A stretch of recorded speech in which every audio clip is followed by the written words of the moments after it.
All right, is it working? Is it making noise?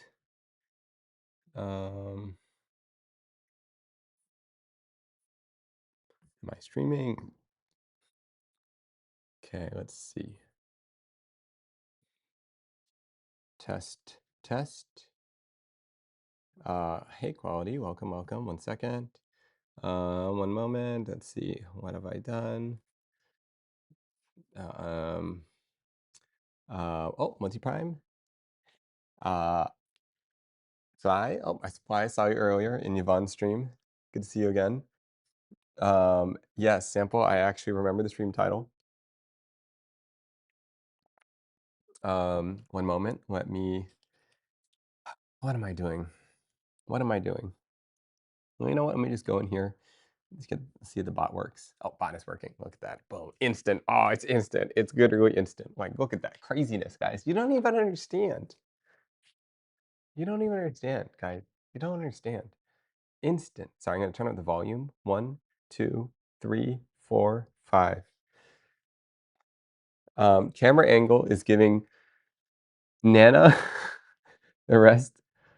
Giving Nana in the rest home trying to use FaceTime. What is that even supposed to mean? What is that? I don't understand a word you just said. Camera angle is giving Nana in the rest home trying to use FaceTime.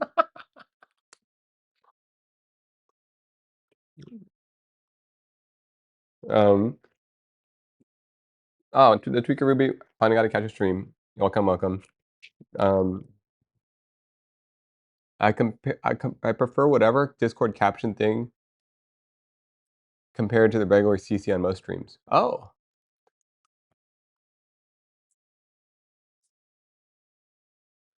is it too many? Um, is it too many words? For example, guys, would you rather if it was like, okay, would you rather if it was like this, or would it, or like less words? You know what I mean? But bigger. Or is that just too much? The full message. Oh, okay, okay. Okay, okay, okay. All right, all right, all right. Okay. Um, 4 lines. All right. You're cool. Okay, okay. Do any of you guys actually read it? Do any of you guys actually look at it? Um, Sometimes, once in a while, I don't know.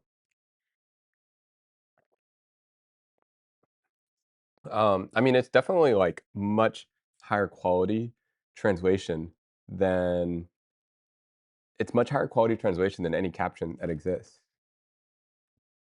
And I also kind of I I prefer to have the full transcript of everything you have said once the stream started. Man, this whole thing could be a script, guys. It could be. The whole thing could be. Wait, that means you're part of the script, though. Sample, you'd be in on this then. This was all planned. Mhm. Foobot, I think Nick likes you. Is Foobot here? Oh, Foobot's here. Hi, Foobot. Oh my goodness.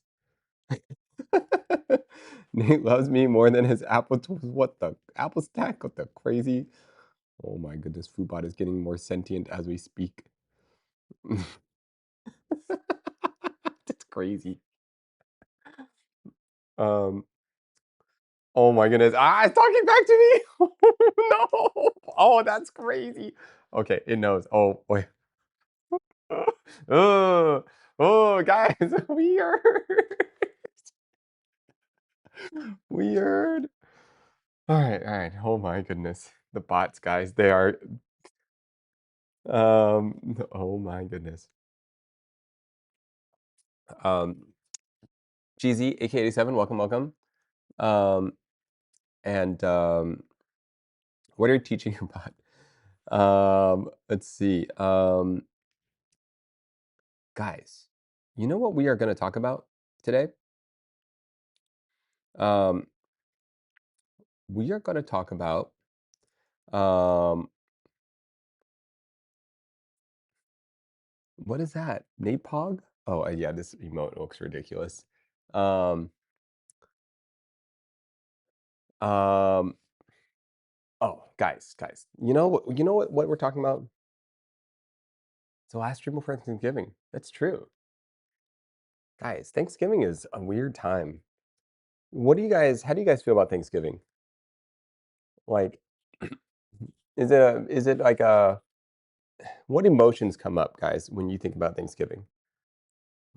Is this a positive time for you guys? Is this like a, what's going on with you guys? What is it?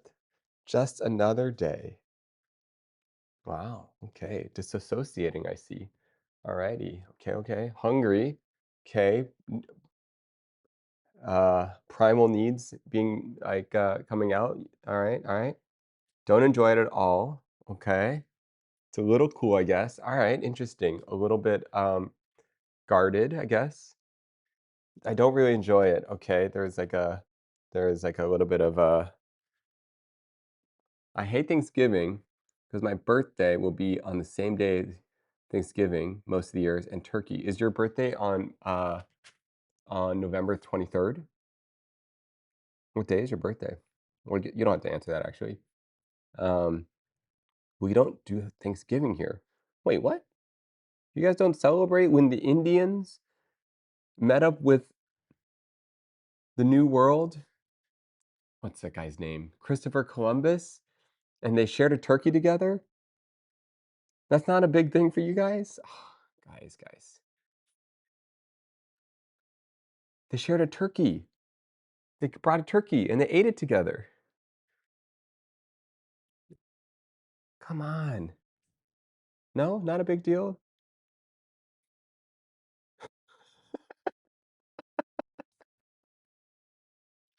Guys, no, it was really cute. They had the turkey there, and then they had like tasty snacks, and everything was like really nice. And then they gave a bunch of blankets back to them, and it was all cozy. Wait, was that Cortez? You know what? I don't even remember.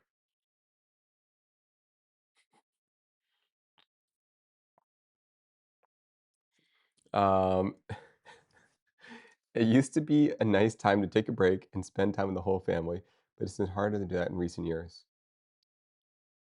There. Can't even buy a turkey in the supermarket here? Oh, you need to get a turkey. Is it less common in other places?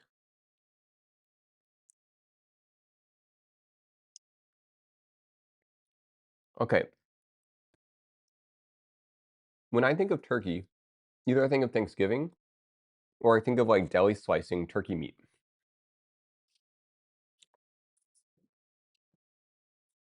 I'm a ham person. Ham is a little too salty. Oh, hey Michael. Hey Jen. Welcome, welcome. Um, welcome. Has anyone tried frying turkey with peanut oil? Um, no, I'm not. Um, turkey can be dry. I have literally never seen a turkey at the supermarket. Whoa. Whole or sliced? Wait, hold on. Do you guys have Lunchables in New Zealand? You know the turkey and American cheese combo? The best Lunchables with the crackers? You get a cracker. Oh my goodness, guys. You'd have not had this? Let me show you guys. Turkey. Okay, hold up. Turkey Lunchables. Dude, this is the best one. Okay. Um, okay. We gotta pull this up.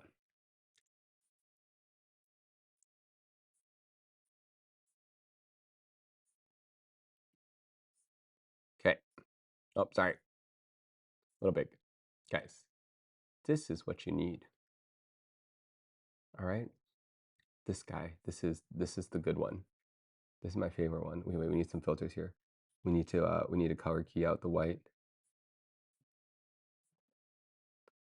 What the heck? No. I need to Luma key out the white.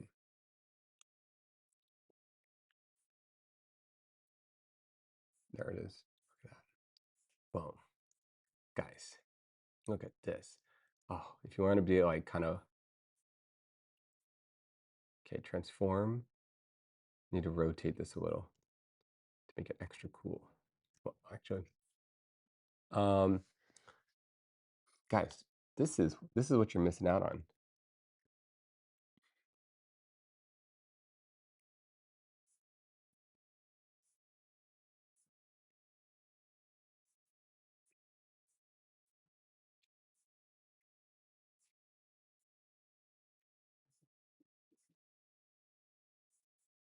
This could be you guys.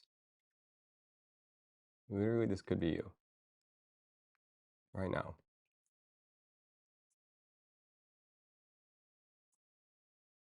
Imagine we got sponsored by Lunchables. That'd be great. There's so many of them. Okay. Um, okay.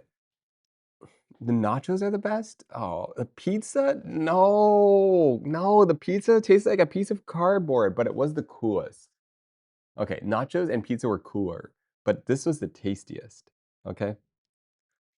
Um, the saltiness of the turkey was just right, and the texture has a nice bounce from the turkey, and the flaky, um, like the Ritz cracker is this like perfect flaky buttery crust. So it's it's like you get the bouncy brined turkey. You get the American cheese, which is just the right amount of tartness. It's not tart. It's not what do you call it? Sharp. Um, and uh, and then you have these crunchy Ritz crackers. Now they sometimes do more of the cardboard. No, the turkey texture was bad. What? No, it was good. Um, um, you guys didn't like these? I still eat these. All right, no Lunchable fans. All right, all right. Um,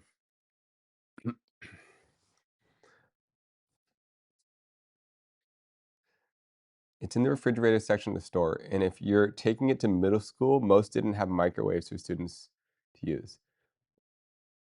What does turkey taste like? There's no way you haven't had turkey. Wow, is there a sponsor today? No, we're trying to get. Oh yes, guys. One day. No, we're not sponsored yet. We're not sponsored yet. Um, Twitch made it so you can gift 1,000 subs at once. What was the limit before? Oh, Wins, welcome, welcome. Um, we are talking about one of the best foods ever made. Um, right here. This is the turkey American cheese Lunchables. And then sometimes it comes with like an Oreo too.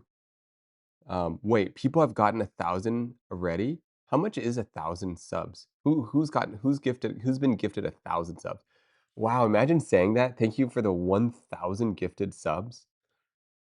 Who's Emaru? Oh man. All right, I might need to watch this. All right, I might need to watch this because this is kind of cool. All right, let's get rid of the Lunchables. All right, now how do I watch this clip? All right, here's what we do, guys. We we open up a tab. I gotta learn how to do this. We open up a tab, incognito tab. Okay, then I pick the source, capture something, capture screen capture. Okay, and then I pick window. and I pick incognito tab. Why is it always so big? All right, now, then I take this screen capture source and then I lower the volume. Then we copy. Now I need headphones? Ah, so complicated. So complicated. Now what? Is my headphones on?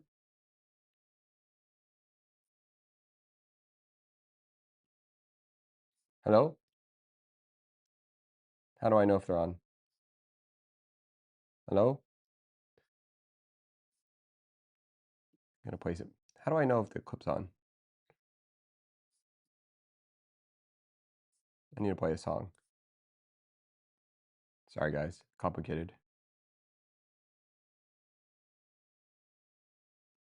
Okay. I don't think the headphones are on.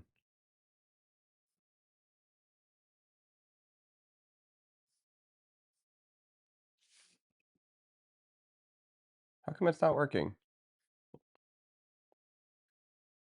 Oh.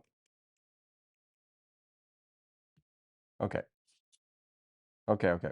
Now it's working. Okay. You got it working. Sorry guys. Okay. Here's the clip. Oh my goodness. Wait. Wait. Okay, here we go. Finally. All right, we're ready. Oh, okay. All right, here we go. You ready? Let's watch this. I love Sour Patch Kids. I fucking love Sour Patch Kids. Cool. I Me love too. Sour Patch Kids. Wait, what? What happened? Wait, what? Wait, huh? What Is that happened? Where is wait, it? what? One second. What I are we love watching? Sour Patch Kids. Kids. One second. I fucking love Sour Patch Kids. Cool. Love How do you Sour even Patch see it? Kids. Where is I it? fucking love Sour Patch Kids. Cool. I Me love too. Sour Patch Kids. Wait, what? Wait, what? Wait, huh? Is that real?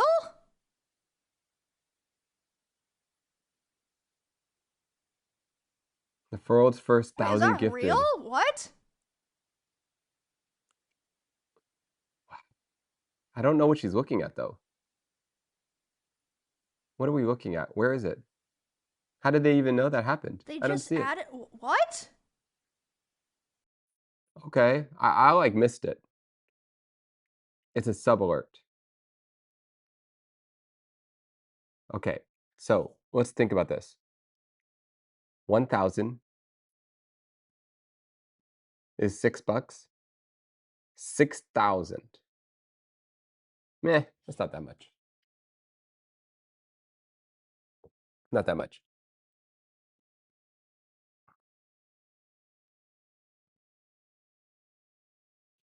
$5K. Oh, it's bundled. Okay, $5K. It's literally only $5K. Oh, yeah. Just please. It's not even that much.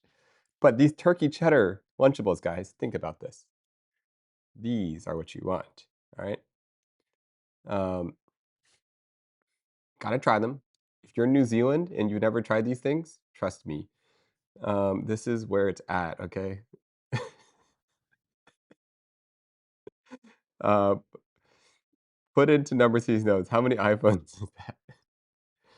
Wait a second, guys. Where did my chat go? 1 second. I need to bring back all this stuff because I think I accidentally deleted it. There it is. We're good. Okay. Okay, guys. No, it's it's a good amount of numbers, you know. It's a good number. 1,000 sounds cool.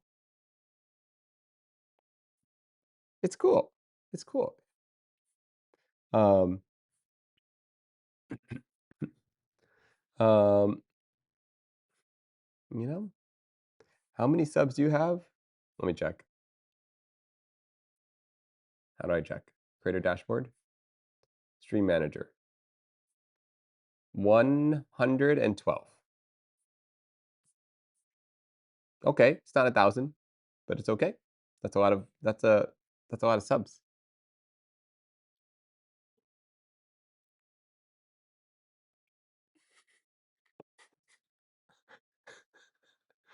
Wait, how is Foobot so fast?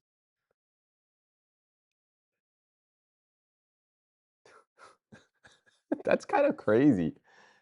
Wait, Foobot is oh my goodness.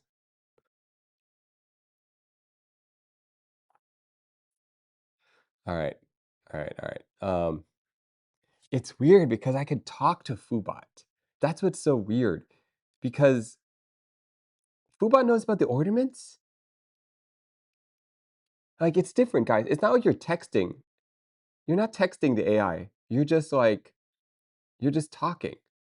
Isn't 5K? Isn't it just the 5K though?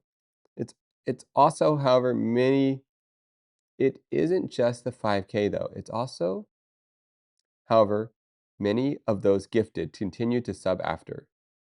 Oh, I see. I see. I see. Uh Nate Nacho Lunchables got that mega cheese pull. No, they don't. It's not a traditional pull, guys. The Lunchable nachos is more like a cold dip. It's not it, okay? No cheese pull, okay? And the tortilla chips slap harder than the pizza ones? Oh, those eh. They were small and cute, I will give them that. Um, every day I feel more and more like a Foodbot. Oh my goodness. Um, okay. Dude, Foodbot knows emotes? All right, all right, all right. Oh my goodness, this is crazy. Okay, question, guys. You know what the topic is today? Um, you know what the topic is? I'll write the topic down. Watch this. This is what you guys need to know. All right, watch this. This is important. All right, this is going to be an important topic. IKEA Ivar. All right, guys. So let me explain something. Around 1975, IKEA put out a modular shelf system. Okay. Um, this modular shelf system came in two different depths. Okay, and two different heights. Okay, it came in the 89-inch height version and the 68-inch height version. Okay, the depth came in 12 inches and another one at a deeper depth. I don't remember. Okay, they have hole spacings 32 millimeters apart.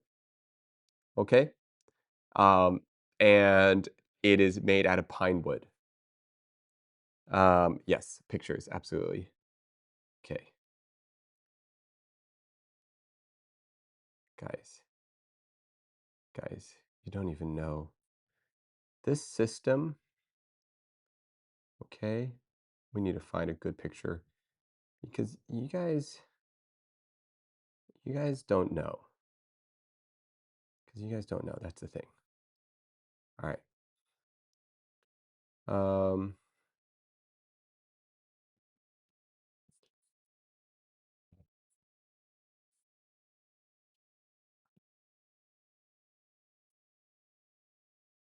I got to get better at putting images in here. I wish I could just drag them in from. All right, here we are. This is IKEA Ivar. All right, now. Um, oh, hey, Flip. Welcome, welcome. Um, okay. Why are you combining square inches and millimeters? All right, you know why? You know why, guys? IKEA is yes, pine, the cheapest and softest commercial wood. Okay, but Connor, here's what you don't get. They're selling the boards for $8 a piece. It's super cheap. Okay? All right? So this is the IKEA Ivar system. It's been around for decades. It is a classic. This is like accessible design. Guys, the whole you know what? This is Ivar. All of this is Ivar. You guys see all of this? Ivar. Okay, guys? Oh, all right. Okay, guys, you don't understand. You don't understand what you're looking at. You see this? Ivar. Look at that. Ivar. Ivar. Ivar. Ivar. Okay?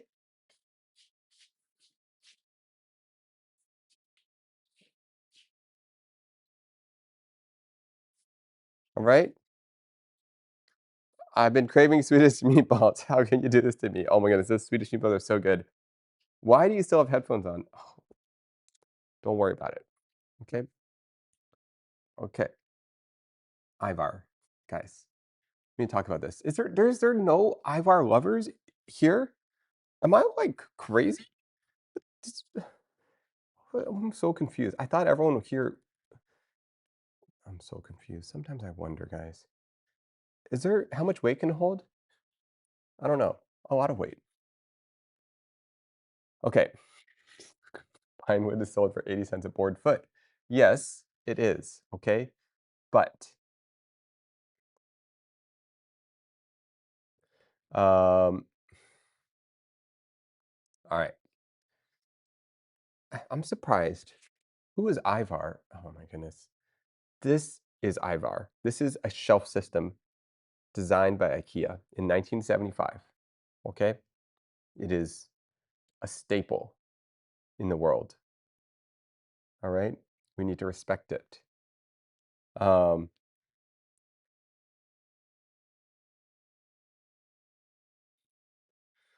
uh, all right. Ivar solid pine, super sturdy for garage workshop hacks, easy to customize. Just stain and seal them, right? Well, you don't need to stain or anything. Um, hey, Foobot, can you tell me the quadratic formula? How good is Foobot? Can Foobot just do stuff? X equals negative e plus or minus the square root of b squared minus 4ac over 2a. Wow, easy peasy, son. Easy peasy. Dude, that's pretty good, right?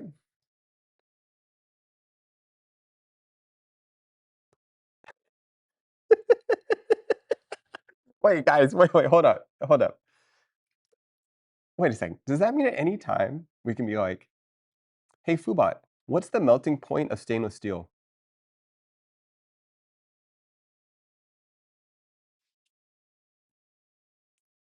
Can it just do that?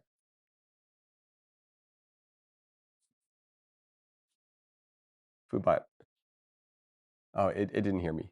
Hey, Foobot, what's the melting point of stainless steel?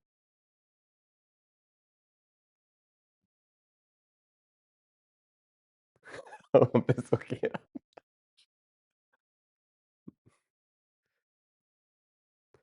Stainless steel melts around 1500 degrees.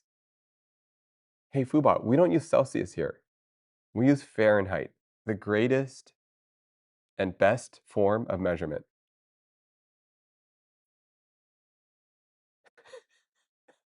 Yeah, so why did you type in Celsius? Nobody knows what that means. Nobody knows Celsius. Nobody cares about Celsius.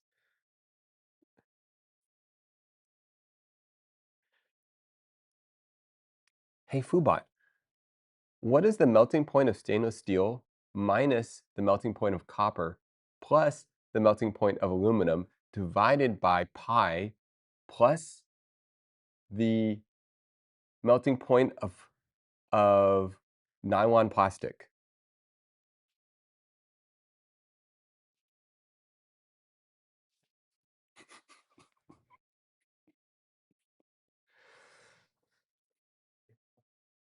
Anyways, guys, I don't think that's possible. I don't think Poobah will figure that out. Um,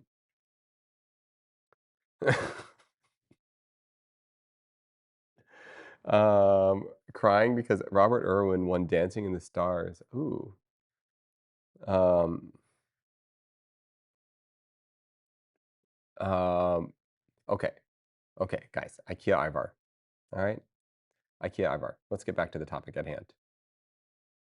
Let's get back to the topic at hand. Why are we talking about IKEA Ivar? You guys, Ivar is the name for IKEA's shelving system right here. See this shelving system on the right? This is a famous shelving system that they've been using for years, okay? This shelving system will change your life. You need to be buying this in your life, okay? It's simple, it's easy to adjust. You can constantly change the shelves. It's lightweight. It's like it's like practically like stocks. You can just store them and they increase in value over time, okay? Okay, you prefer walnut. Okay, here's the thing. That's the game plan, guys.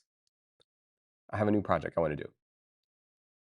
I want to I want to try to rebuild Ivar from scratch. That is my project. Um,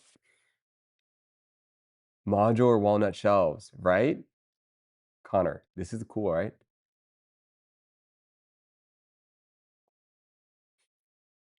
What are you guys talking about, Steve Irwin? Oh my goodness.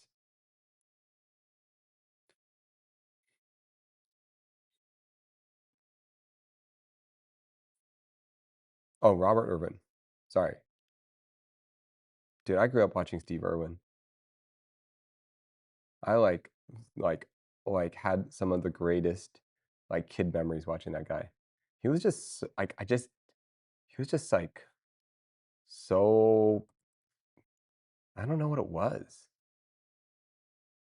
It was like kind of unbelievable. I don't know if you guys remember it, but like as a kid, it was like so hard to believe that this guy would just run up to like a crocodile and be like, or like run up to a tree and be like, go get this 10-foot snake. I'm like, wow, that's so crazy.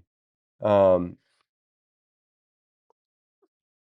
yeah, he was just so positive, so positive. Yeah, that was so sad. Steve Irwin's death was really sad. Anthony Bourdain's death was really sad. Um, yeah. Um, but Ivar. Wait, how do we talk about this? We're talking about Ivar. Okay. So you're going to build your own Ivar inspired shelves. No, we're not going to build our own Ivar inspired shelves. We are going to build Ivar shelves. Exactly. Perfectly replicated, but improved. We're not, they're not inspired. They are Ivar. They are Ivar compatible shelves. Okay? That's what we're going to do. I don't think Ivar is particularly difficult or inspiring design, but the pricing is hard to. Okay, Kendama. It is inspiring, okay? It is inspiring. All right, who here owns Ivar? Does anyone here actually? You need to own it, okay? How much does this magic shelf system cost? It's not that much. All right, okay. Anyone here actually own Ivar? Okay, look, first of all, look at all these guys, okay? Look at how I use them. Look at these little things. I got 7 of these guys for this style, right? 6 of these style fit in here. Okay, these ones I have 4 of this style. All right, look how perfectly they fit. This, if you guys are curious, this is a Sterilite 1642 right here. Sell this for 98 cents a bin. Okay, you can get them at Target, Walmart. Might not be 98 cents a bin anymore. They used to be. Okay, this one, this is from Daiso. Okay, Daiso makes this one. Um, guys, IKEA Besta shelf. I'm trying to remember which one that is.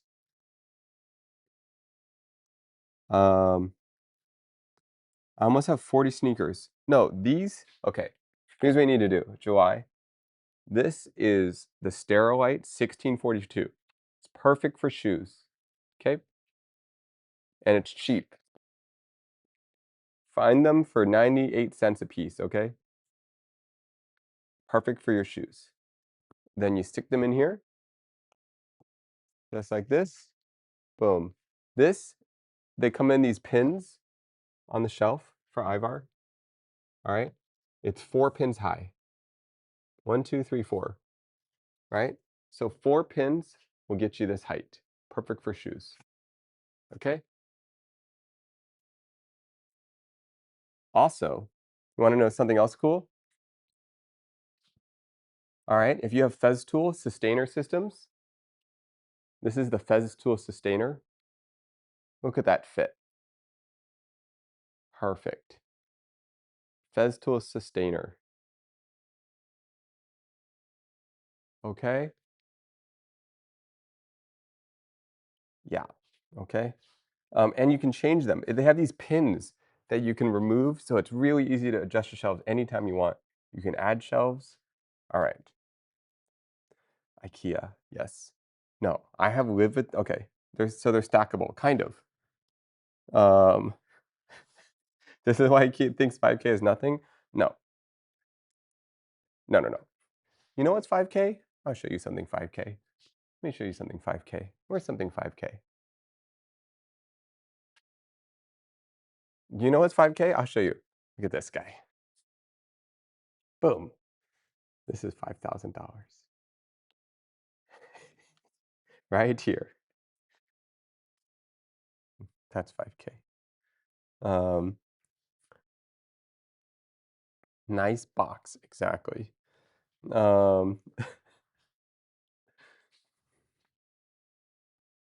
What's that? That is at Mac Studio with a pretty maxed out Mac Studio. Okay, let's find other $5,000 objects. This is was 5K. It's worthless now. These lenses. This is the Sigma 20mm f1.5 or t1.5. All right. This one. This one. You know how much this thing is? A lot more. A whole lot more. Worthless because they don't resell? Yeah, it got flooded. I think like the generation of lenses that are out now, like there's just way better deals. Okay, so what happened? Here's what happened. Companies like DZO and Laowa, they kind of like dropped a bunch of lenses at the like $1,200 price range, and they're just as good, if not better, than the Sigmas. And and so then clean lenses became really easy and cheap, and so then everyone went to like vintage character lenses. Um, but then you can even buy that stuff too for pretty cheap. Which camera system? I'm using the Red Raptor.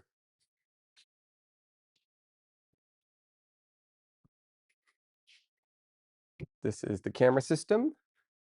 This is my camera.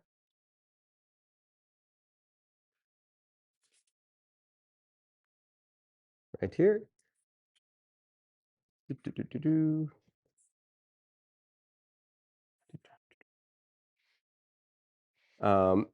It's a nice camera. It's a great camera. Highly recommend. I use it with the Kodak Vision 3 LUT on it. That's my favorite combo.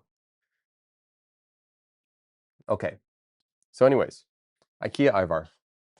Let's talk about this. I always wanted to try photography, but it's expensive. Do you end up renting any equipment, or do you have everything you need pretty much? I do rent some stuff. Big lights when we use it. Um,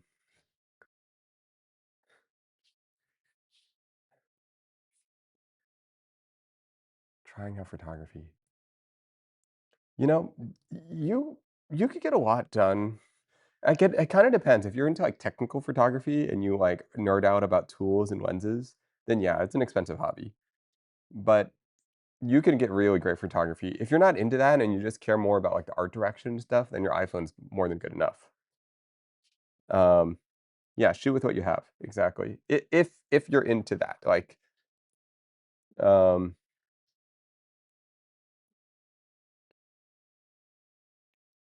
IKEA Ivar shelves are made from solid pine wood, untreated, so you can stain or paint them whatever. Perfect for neighborhood's wood project, built to last 50 plus years. Oh, okay. Okay. Not bad. Not bad. Um, all right.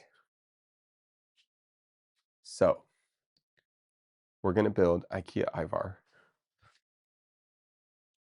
All right. This is the Ivar system. Okay. So what we need to do to build it is we need to get some measurements. Okay.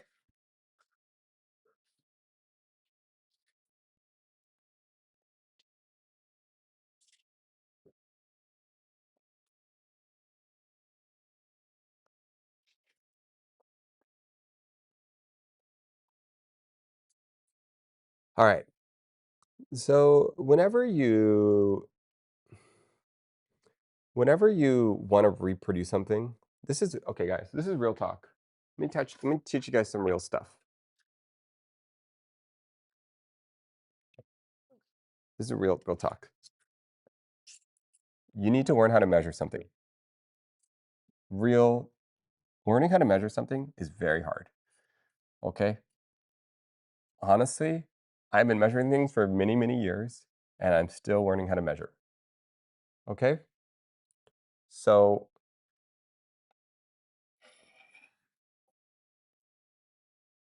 it's very hard. Measuring something is very hard. Um, because what you're gonna find is what you're gonna find. No, no, this is real talk. What you're gonna find when you measure things is that people undersize and oversize things on purpose, or it changes over time. Sometimes they're using metric, sometimes they're using US, sometimes they're using a hybrid of the two. And so, for example, you kind of have to understand the industry to know what the measurement of something is. So I have not measured this thing, right? But I know it's from IKEA. So I know it is likely, well, no, I don't know. Was this thing made in America or was this made in Europe? Was it imported? What kind of pine is this? Um, but knowing IKEA, it's probably in metric, right? So if I'm going to rebuild these shelves, it's probably metric. Another thing is that you also kind of have to know certain industry standards. So let's just try to measure things. All right. So take your caliper. Okay. Let's measure this. First, what I do when I measure something, I measure in inches and millimeters first. And then I look at the two numbers and I think about it. All right. So 44, 44, 38, 39, 43, 43. Okay, so this is about 43 to 44 millimeters. Okay, let's try this in inches. Or it's 1.729 inches. So either this is an inch and 3/4, or it's 44 inches, 44 millimeters. Neither of those numbers make sense. Inch and 3/4 would make sense. Let's try the other side. 32. Okay, guys. It says 32.19 millimeters. That's actually very key because 32 is a critical European measurement number. Okay? 32 is a very useful number. So likely this is 32. So likely this is millimeters. Okay? What you got to do is you've got to understand, you got to like step into the mind of a designer. What systems are they using, right?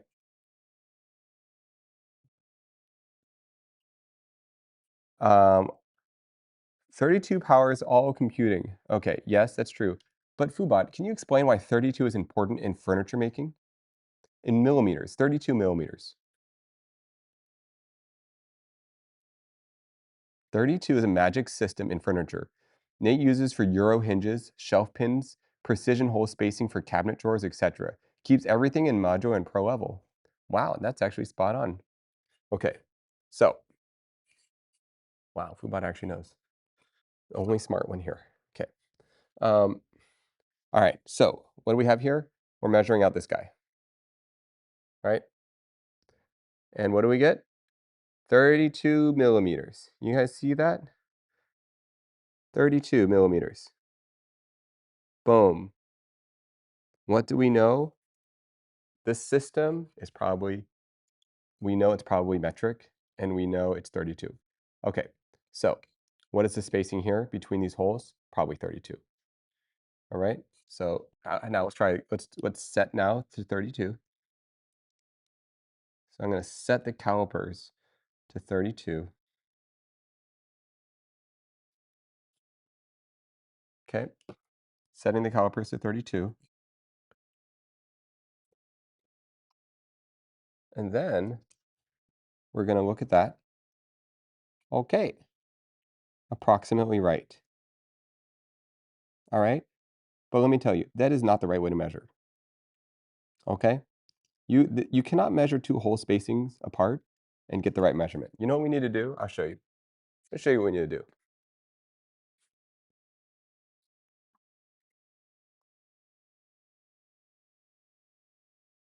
Where's my ruler?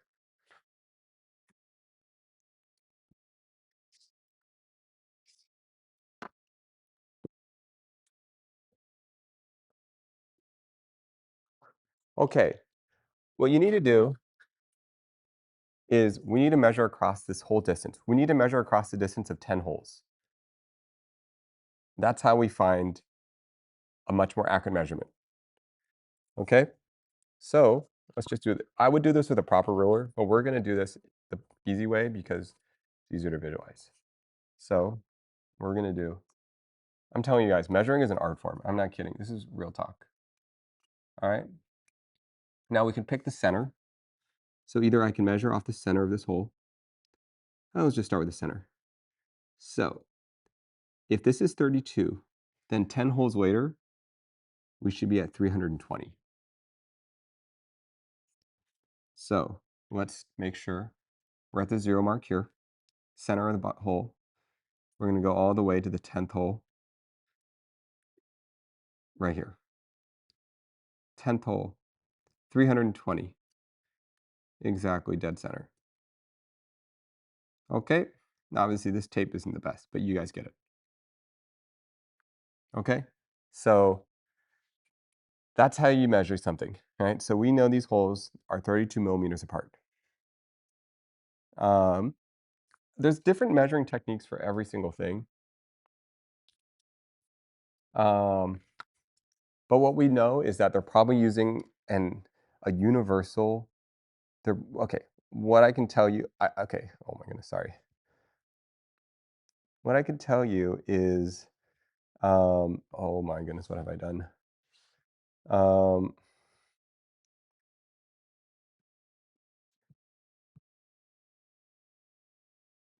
what I could tell you is that now we know IKEA likely does things in metric, right? And that this is metric based. And these hole spacings are metric based. So we're going to go into the assumption everything here is metric. So let's go back and remeasure. So we know that this is 32. We know these hole spaces are 32. Now we need to find out what, sorry. Now we got to find out what this is again. Guys, trust me, you need to know how to measure things. All right, it's 43.75. Okay, hey Fubot, I know that 32 is an important 32 millimeters is an important number in metric, but is there any number close to 44 that's also important in furniture making? My ivar shelves measure 32 millimeters by 44. Am I wrong? Is the 44 off? What's the answer to this?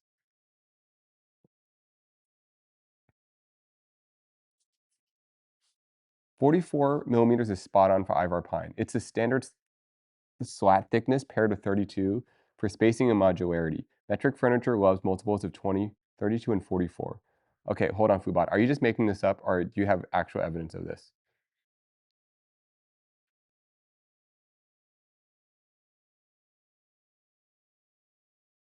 I need to look this up. Is that real?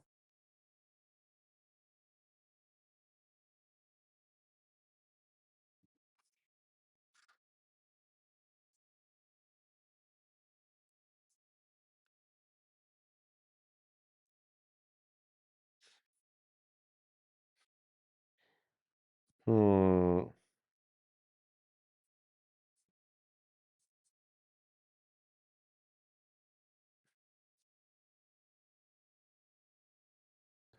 IKEA ivar specs are public. Slats are 44 millimeters thick and 32 millimeter pin centers for drums and shorts. Okay, all right, all right. So now we know the measurements. Guys, it's 32 by 44. All right. We're going to model this, guys, and later build this. Also, we're going to make 3D printed pins for this. Okay, guys. So we need to know these measurements. All right. We're gonna steal their little pin system. Let's find out the pin, the the width of the pins. 6.35 millimeters. Guys, the pins in here are 6.35 millimeters. You guys know what that means? That's US. That's quarter inch.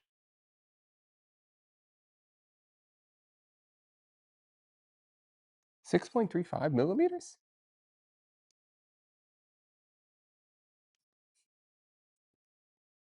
Guys, that's inches. Combo attack. 6.35 millimeters. No, it's like exactly 6.35. That is straight up. That is that is straight up. Hold up. Let me see. What's the measurement? Let me double check this. What is 1/4 inch in millimeters? 6.35 millimeters. It's exactly. It's literally exactly. Okay. Now, believe it or not, guys, randomly in metric systems, they randomly use quarter inch in metric. I don't know why. They use quarter inch in metric. It's odd, but it does exist. They use quarter inch and they use 3/8 inch. Um, it's just something that they do. Quarter inch is very so what you'll see is if you're buying tools in metric, you'll see like you'll see like I don't know 4 millimeter, 5 millimeter, and then you'll see 5.35 millimeters or 6.35 millimeters. Well, for whatever reason, very common measurement also. Is that the depth of the pin? Let's see. Um, when does Nate stop measuring things to actually do work? All right. That's why the shelf pin jigs, like on the Craig shelf, uses quarter inch pinholes.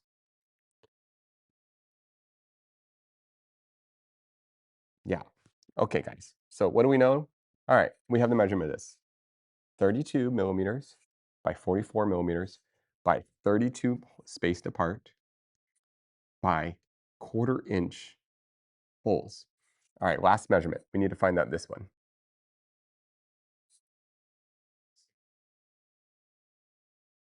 I'm going to eye it. 26? Why 26? Okay. 32 is a great measurement for the best camera lens ever. Okay. The 32 millimeter um, is a great lens. I do like it. I believe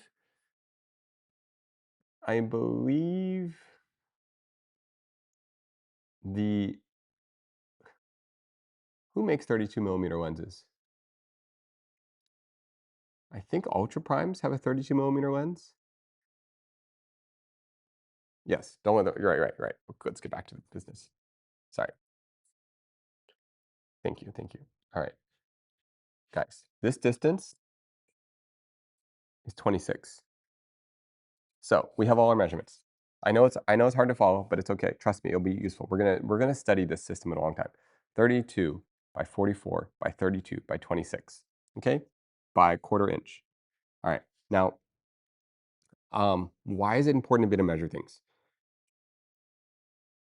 You need to be able to rebuild in your mind the measurements of something. Otherwise, you can't make it. Like, you have to be able to visualize in your brain something's measurements. You just need to. And if you don't do this, it's because you're avoiding something in your life. Okay? You're avoiding preparing properly before you go into something difficult. Okay? Because you're afraid to fail. Okay? And you don't want to give yourself the best chance to succeed. So you want to give yourself an excuse to fail to begin with. But no, you're going to be very prepared. You're going to be able to pre-visualize everything, and it's going to go amazing. Okay? Please stop attacking me. Look, okay? That's why we care about the measurements, okay? We're setting ourselves up for success. We have aphantasia. What the heck is aphantasia? I can never remember. Okay, guys. We have set ourselves up for success. We remember the numbers. 32, 26, 44, 32. Okay? Easy peasy, okay? It's when you can't see things in your brain. Oh, yeah. I forgot. The apple. All right, fine. Okay, so that's what IKEA Ivar is. So what can we do? That means we can attach onto the pin system and make our own thing. All right, we can do a bunch of stuff. We're going to rebuild this system. We are going to remake this pin right now. I'm going to remake this just so we can figure it out. Can't be that hard. Watch this, guys. Watch this. Literally easy peasy.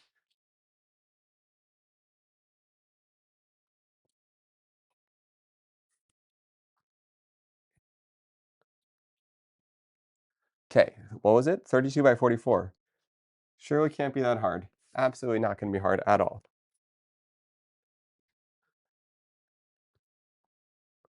Where's my phone?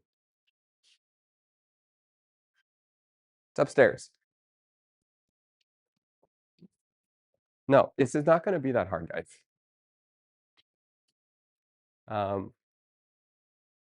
Where's the phone? Okay, got the phone. Phone is here. All right.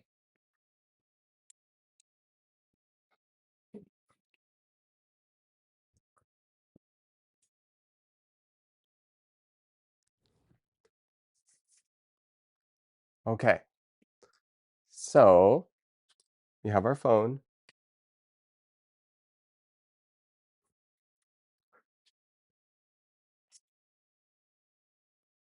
Next, what we need is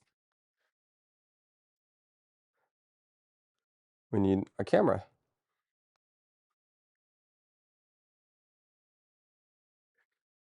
Just memorize numbers and we good. Are we going to build the jig or individually measure each holes? Oh, Connor. What do you think? What do you think? Because I don't know. Okay.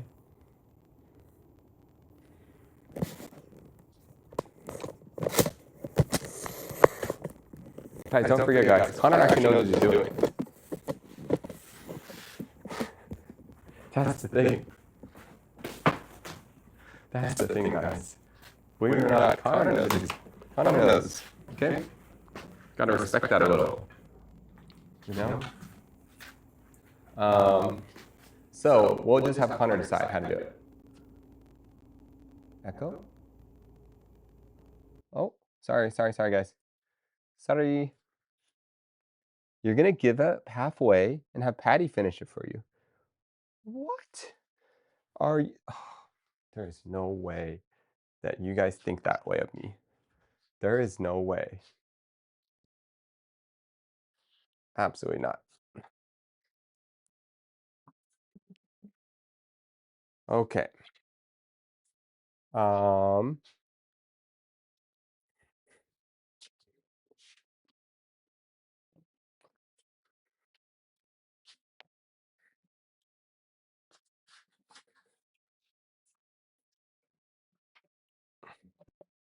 okay. Sorry. Okay. Prove us wrong then, Nate. Hi. From VR. Where's VR? Hi from VR? What? You mean you're in the VR environment right now? Wait a second. Wait a second.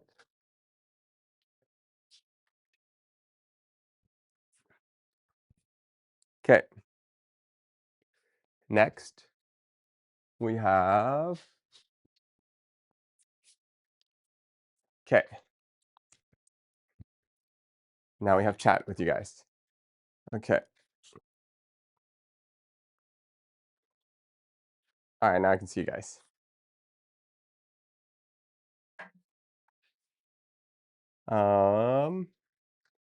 And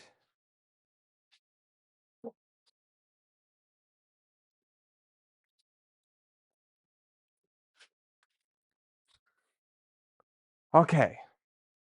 So this is what we're gonna do. We're gonna build this thing. 32 millimeters, guys, by 32 millimeters by 44 millimeters. And then we're gonna cut the holes in it.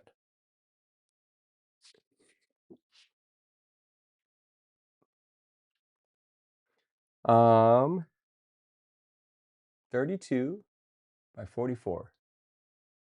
32 by 44. All right.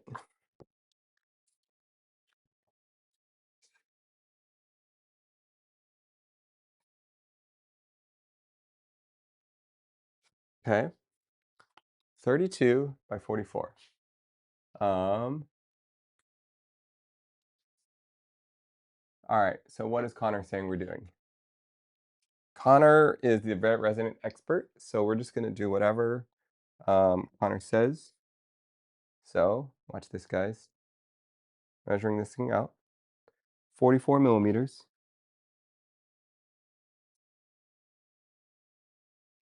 We'll go a little over 44. No, you know what we're gonna do before we do that?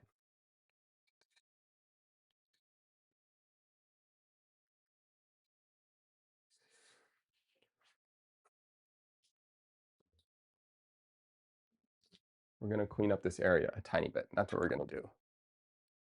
So we don't hurt ourselves. Okay. Who's IKEA Ivar? Oh my goodness. Do people not know IKEA Ivar? Is it that? Oh, sorry. Sorry. Turned on the vacuum. People not know IKEA Ivar? I'm so crazy sometimes. You guys don't know. All right. If Connor liked being put on the spot, he would have joined one of those Discord calls by now. Oh, Connor, let's get you on the Discord. Perfect. Just what we needed. Just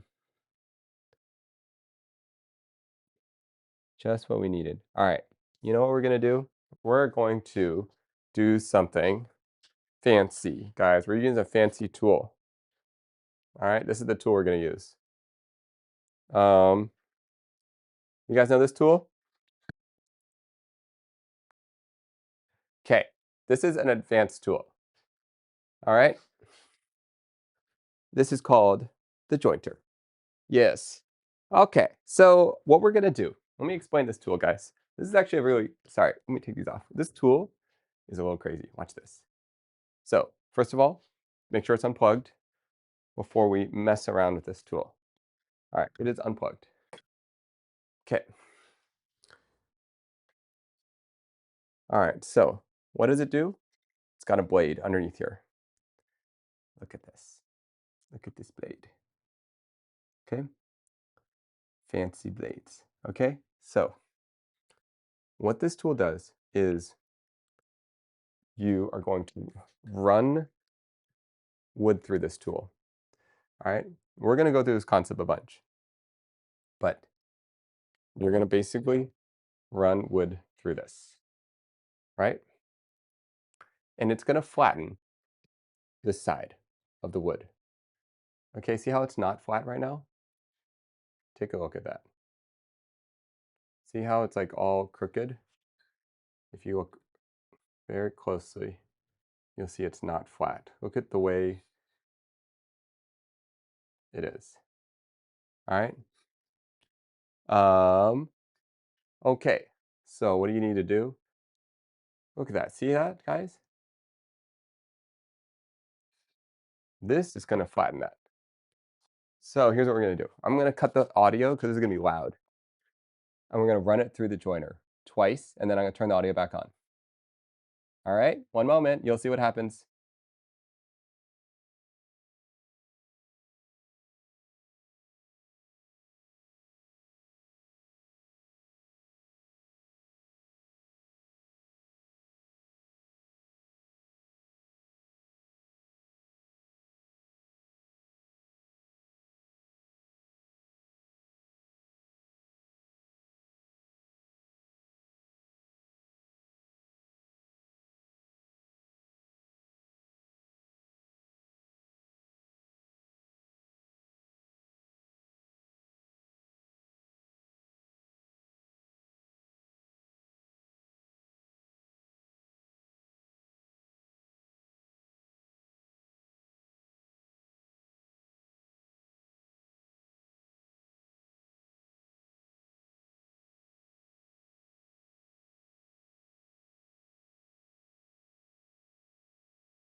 Okay, I'm not sure if you guys can hear me, but did you make sure the wood direction is correct? Ah, yes, great question, guys.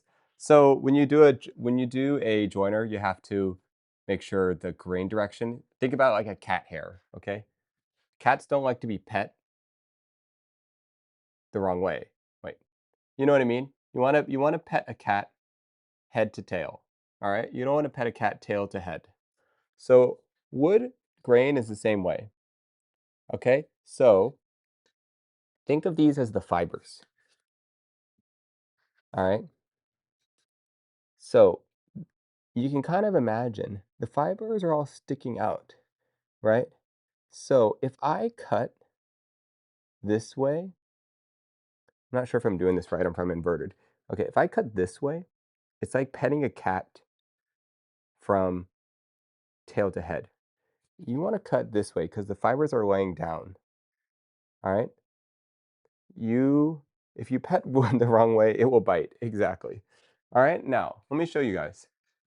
Remember before how crooked it was? Remember the before the same thing?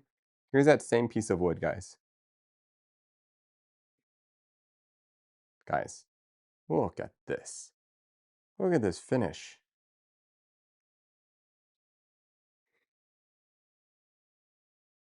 Okay? You know why? Because this is a helical head joiner, guys. This is some fancy stuff.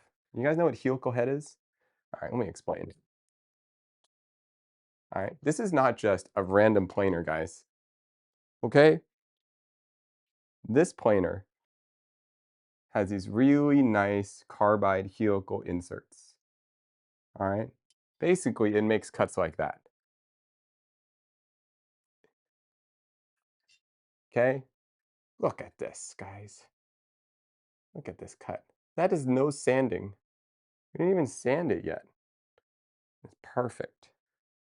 Why is it called a joiner and not a flattener? Okay. Oh my goodness, guys. This is a seriously very complicated question. All right. Okay. So let me see if I can explain this correctly. No, I'm not even kidding. This is a very, very complicated question. All right. This is crazy. But to make a square in wood, you actually need 3 tools. You literally cannot do it. You could do it with just a table saw, right? But to truly make something square,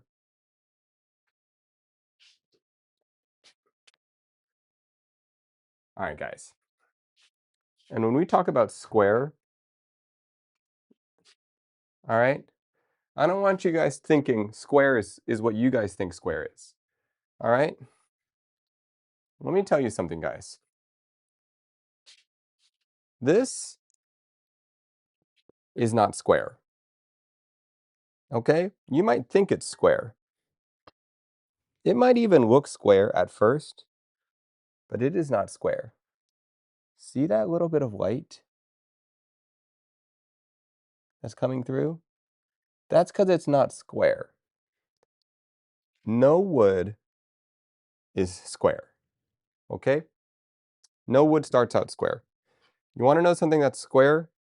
This is going to be pretty square. All right?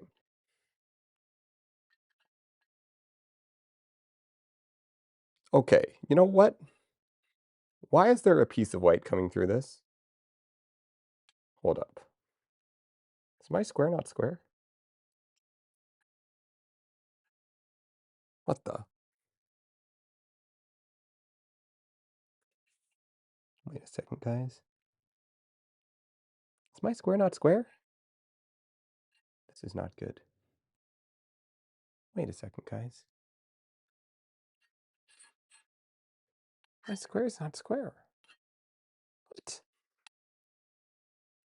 Let me try the other side.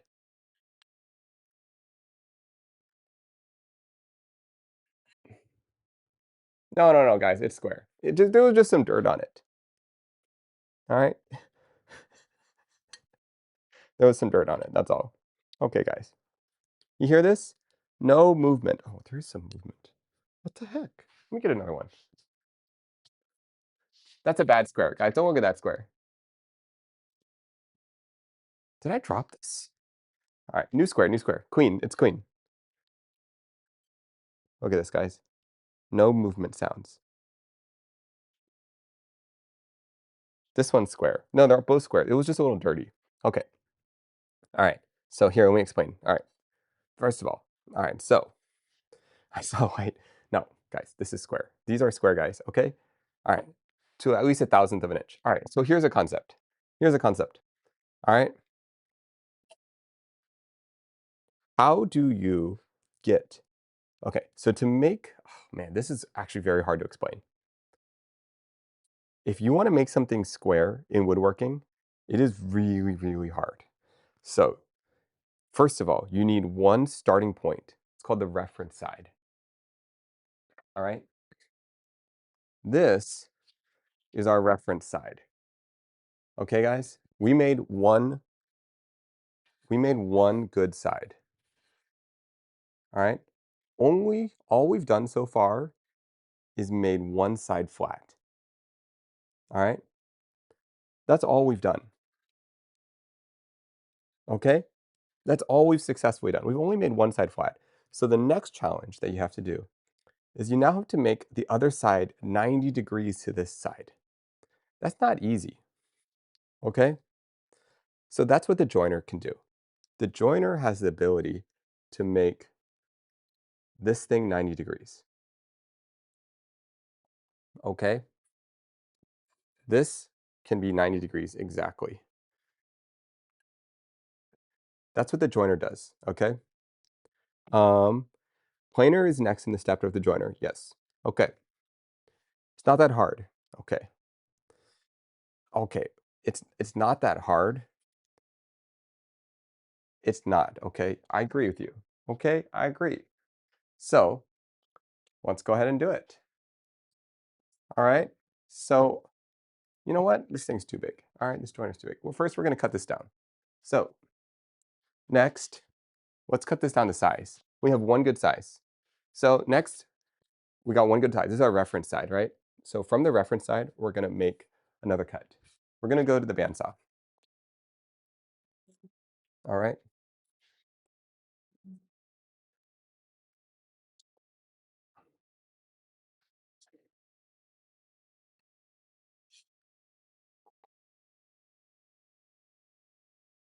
Okay.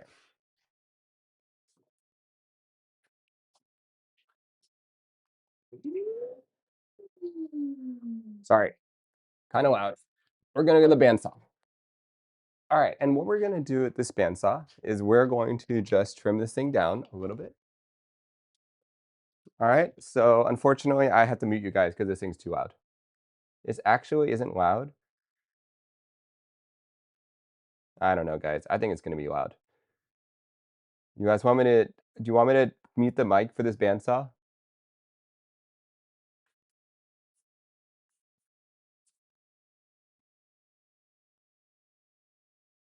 Unmute it this once. Oh, try one unmuted, guys, but I don't think it's going to go well. So if you're watching the stream, it's going to get loud. Let's find out. Okay. Let's find out. Okay, so what we're going to do, we're going to measure 44 millimeters. All right, let's find 44.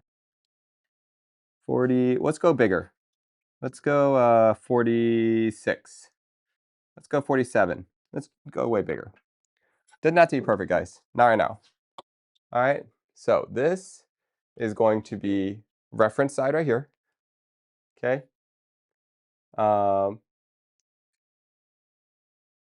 6-inch joiner. You know why? Okay, you know why I got the 6-inch? Because I'm a hobbyist. All right, I'm a hobbyist. We're not getting these 12-inch joiners. No one's got space for that. I'm a hobbyist. All right. Next, we're gonna make a loud noise. All right. I'm gonna turn this thing on. Whatever. Let's just start this thing. All right, it's gonna get loud. Good luck.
How loud is that? How loud is that? No? Are you guys deaf? Can you hear me? Okay. Wow. All right. Okay. That's cool. So look at this, guys. Now we cut it in half. Okay. Check it out.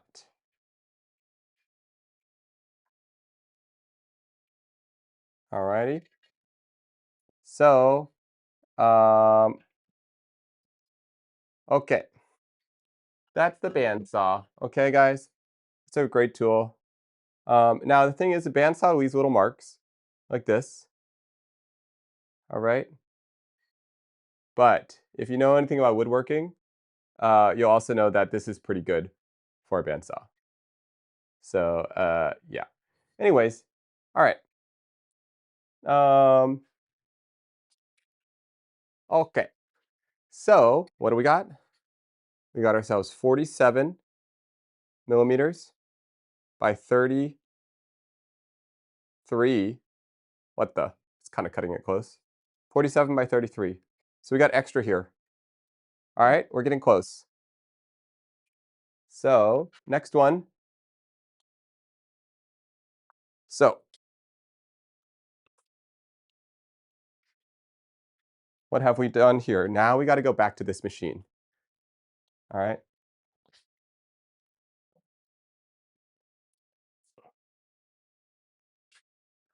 One mistake I have, guys, is I shouldn't be wearing long sleeves, but that's what I got on.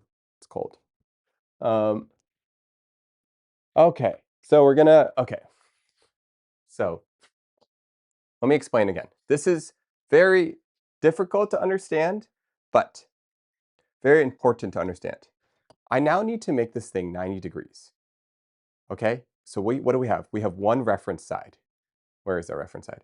This is, as of right now, the only thing that is square about this. It might look square.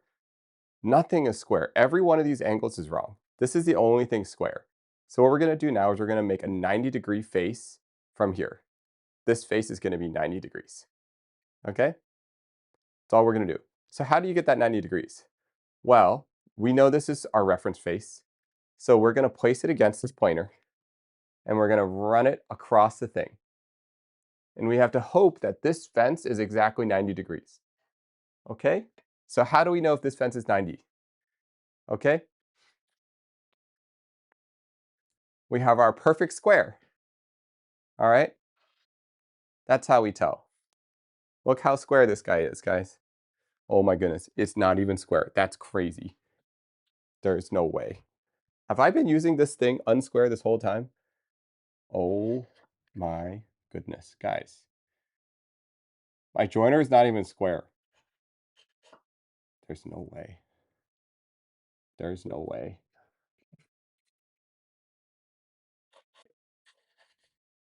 What the heck? I think the square is broken, guys. I think the square is broken. Okay. There is no way. The joiner has been off this whole time. Are you serious? Oh, all right. Let's unplug the joiner. Oh, all right, guys. Um, that does it. Let's check with another square. I think the square is broken. Oh my goodness, guys. The square. We're not square. Guys, we're not square. Can you see it? We're not actually square. Okay. The thing is not square. All my stuff has been not square. This is crazy. How long I've been using this thing and it's not square. All right. That does it. We need to square this thing up. All right. So, guys, this is actually a very important skill. All right. Let me teach you guys something. Let me teach you guys something. All right. Can you see it now?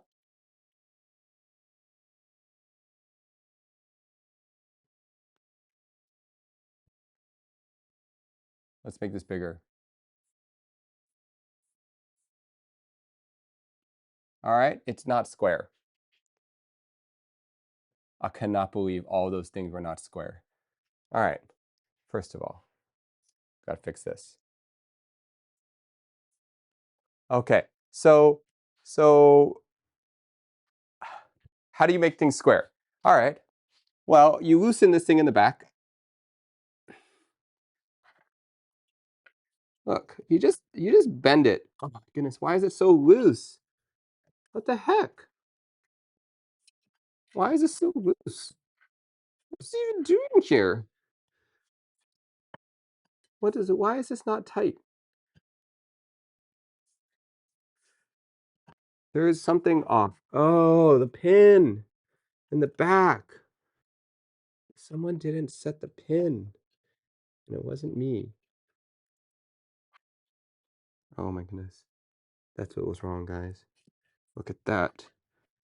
Okay, the pin wasn't set. Okay, there's a pin that you set in the back that sets the squareness. And somehow it Wasn't set.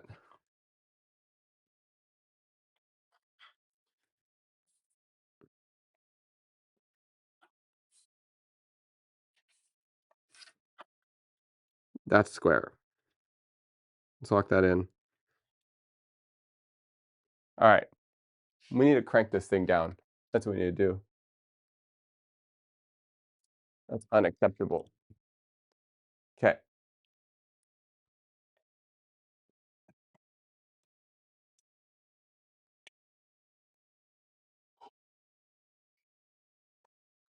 All right, guys. Why not use that metal cube to square it if you aren't concerned to square if you are concerned, you need to keep your equipment calibrated. All right, guys. Is this thing still not square? Ugh.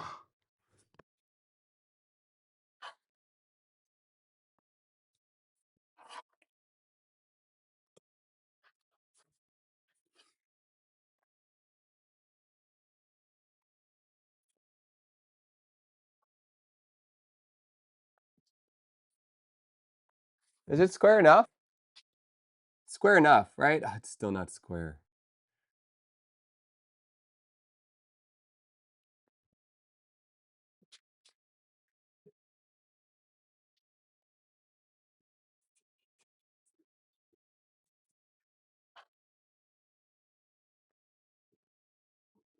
All right. Look, guys, that's pretty square.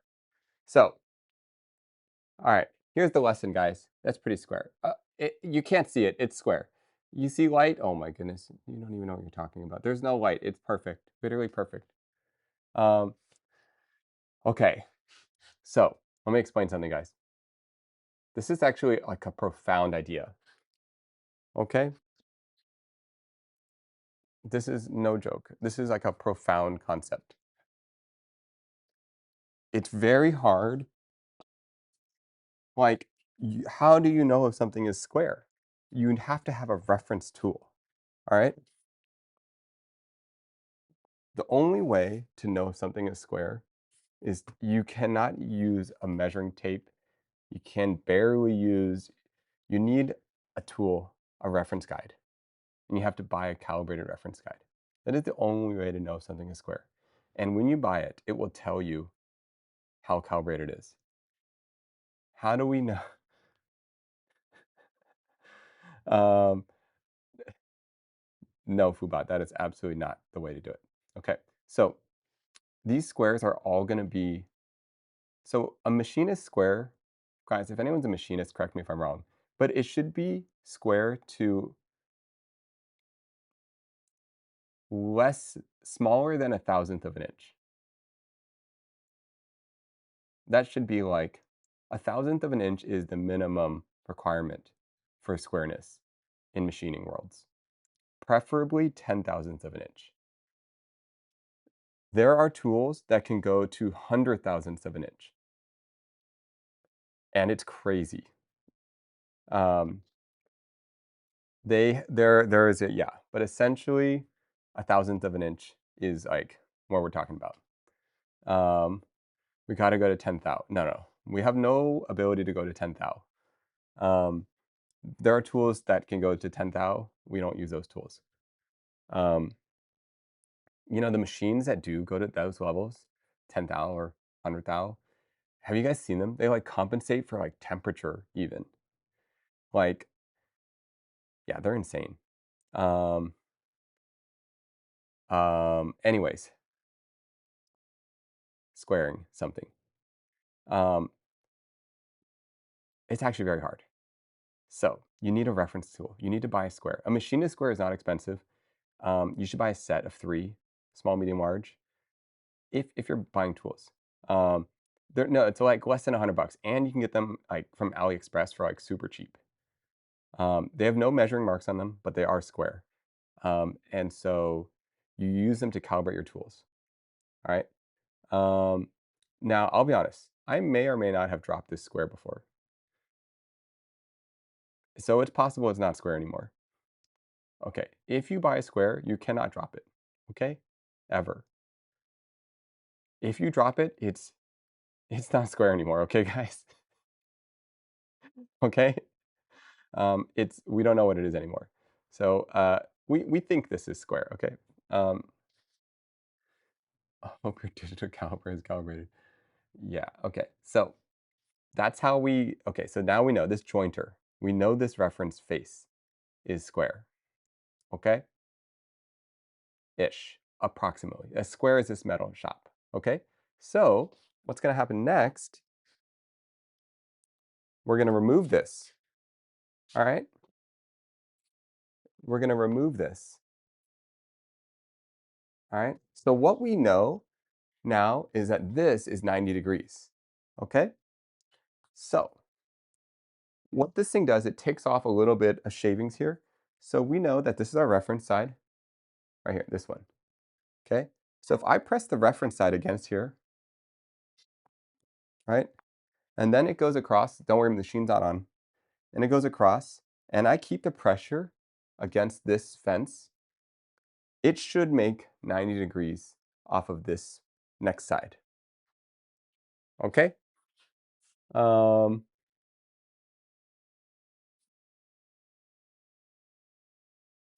okay. Um, right? Okay. So next thing, this joiner, you don't want to put your fingers near this thing. Okay? So you have a little guy to guide it, a little hand tool. All right? Um, so we're going to guide it across. Here's the thing. You want to put pressure down on it, but I also need to put pressure against the fence. So this is a small piece, and it's actually a little bit tricky. When you have a piece this small, um, it gets dangerous. You really don't want to work with small pieces on power tools. That's really just the ultimate answer. Small pieces of the wood, don't use power tools. But you know what? That's what we're working with. So I need to create a force to press against the fence. Um, um, and I need to create a force downwards. Okay? So a guide, anything, right? So,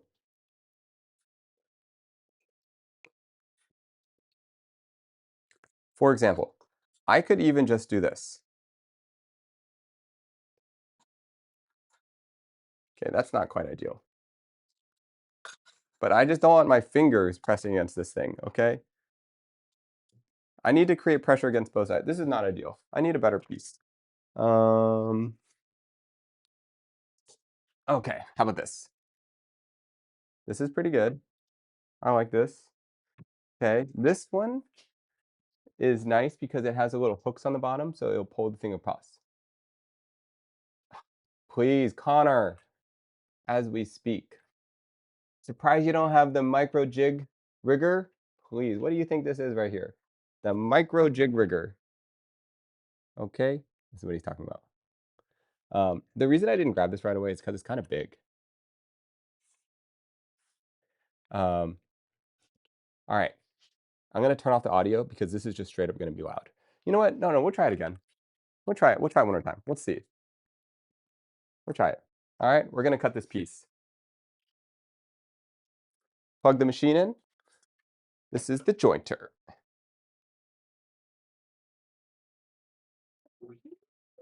All right.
All right.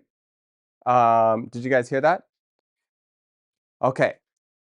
So this piece of wood is now square. Okay. Can you see it? All right. Let me rotate this so you guys don't get distracted.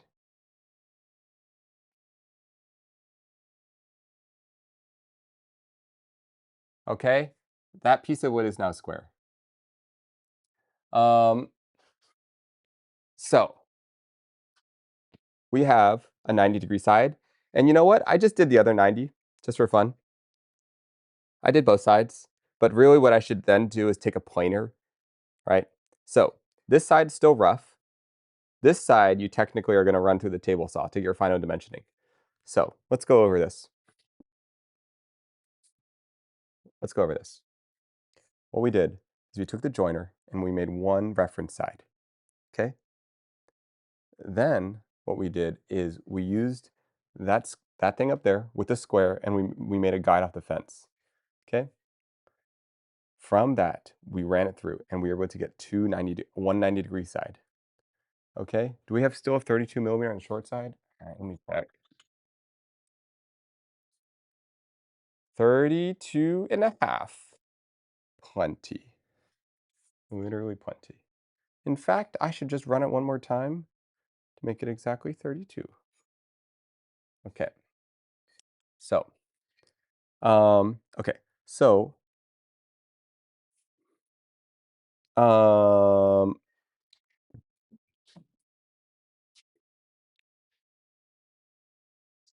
now watch this, guys. With complete confidence, I can now show you that this, when I put this up here, it's going to be perfectly square. Okay? That means there will be no light coming through it. So one side is perfect. Right here. Look at that.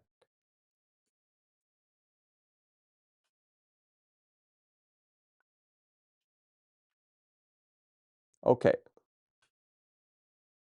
The square is broken. Okay. Hold up. No, no, no, no, no, no. It's perfect. No, no, no, no. Look, it's perfect. Not even this trace amount of light in it. Okay, look. Is this square? No, it's square. Guys, it's square. There's no light coming through it. It's perfect. Trust me. Okay. All right. So we were 90. In fact, well, you know what? You know what? That does it. Let me just check all the sides. That's square. That's square. That's square. All right. You can see the light. Look. Don't worry about it. Don't worry about it. All right. So what I need to do is I need to next take the planer and I need to plane these two sides. Okay. Yeah. But you know what? I don't want to drag out the planer.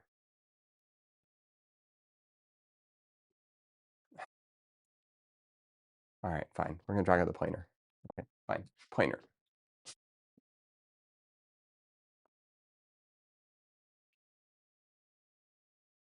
Planer. Right here.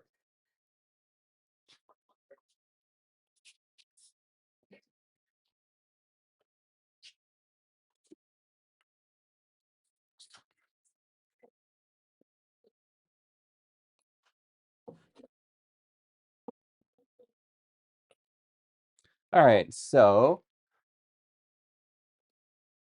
this is the planer.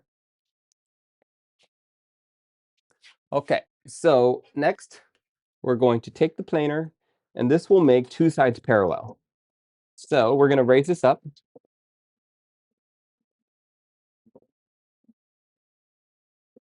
I'm going to lower this down. Okay, two sides parallel. You know what? Let's just make this side parallel. One side parallel. Okay, Such a small pointer. 13-inch. This is no, it's a 13-inch pointer. And this is a helical pointer too. Okay, so don't be hating on this little guy. All right, this might be very loud. Let's find out.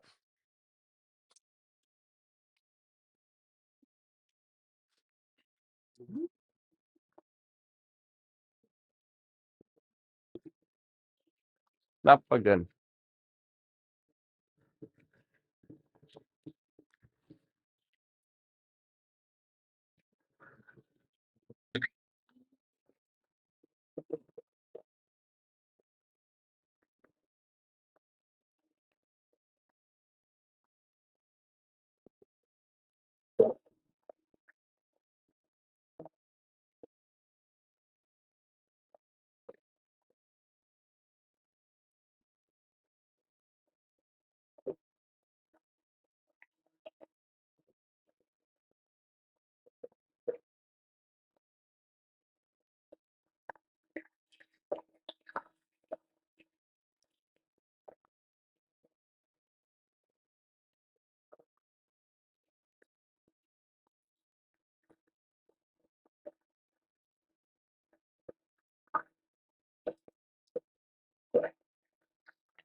Okay. Check, check. Are we back? All right, guys. What have we done? We made something perfect. Okay.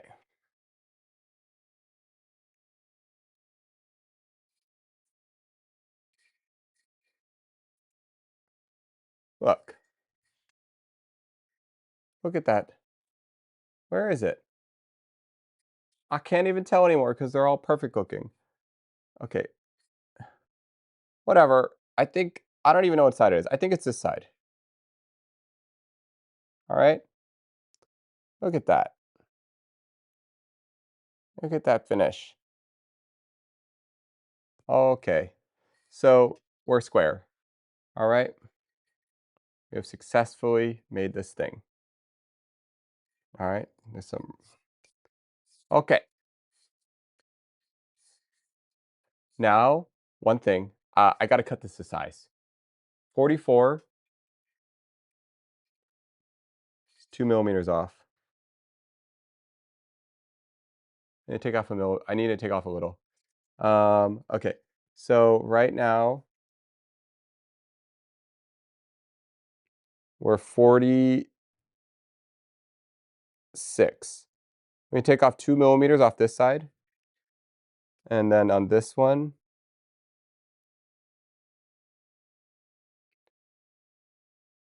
we're 33, 1 millimeter off. Okay, let's do it. You want to see something fancy?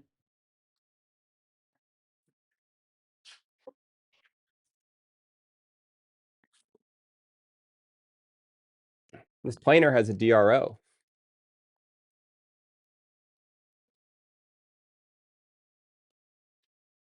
So let's zero it out. 33 right now. Hey.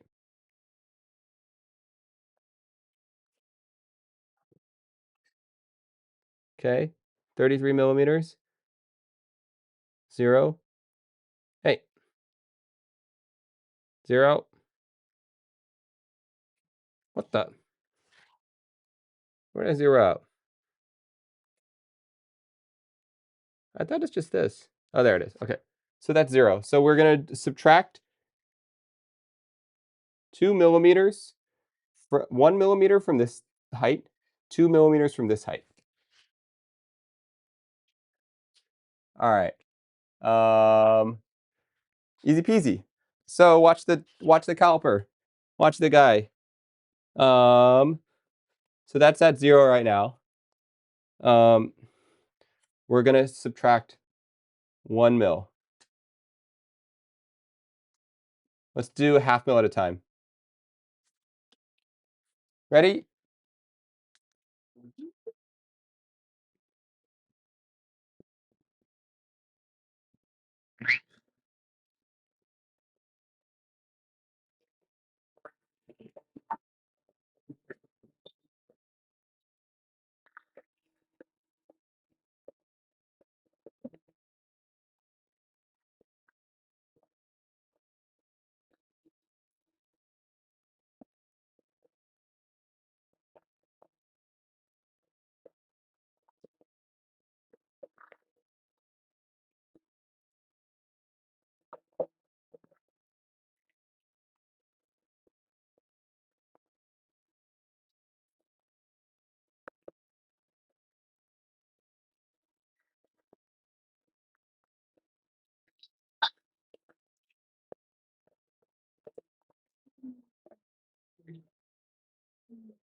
Okay.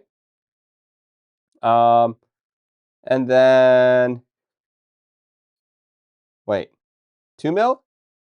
Oh, sorry, wrong amount. 2 mil.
Are we gonna overshoot and have to restart? Oh my goodness, so little faith. So little faith. This is literally gonna be perfect.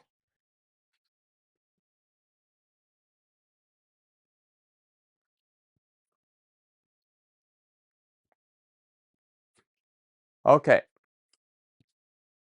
watch this, guys. Watch this. Serenity Sparks. How? Hello, welcome. One moment. This is my real life friend, I think. I think. Um, One second. This is my real life friend. One moment. How do I go to my channel? How do I see myself? Um, right? This is my real life friend. Um, how do I do this? How do I how do I uh um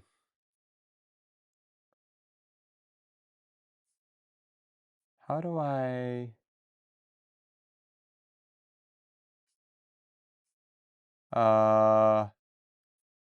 don't even know how to uh, no, I don't know what I'm doing.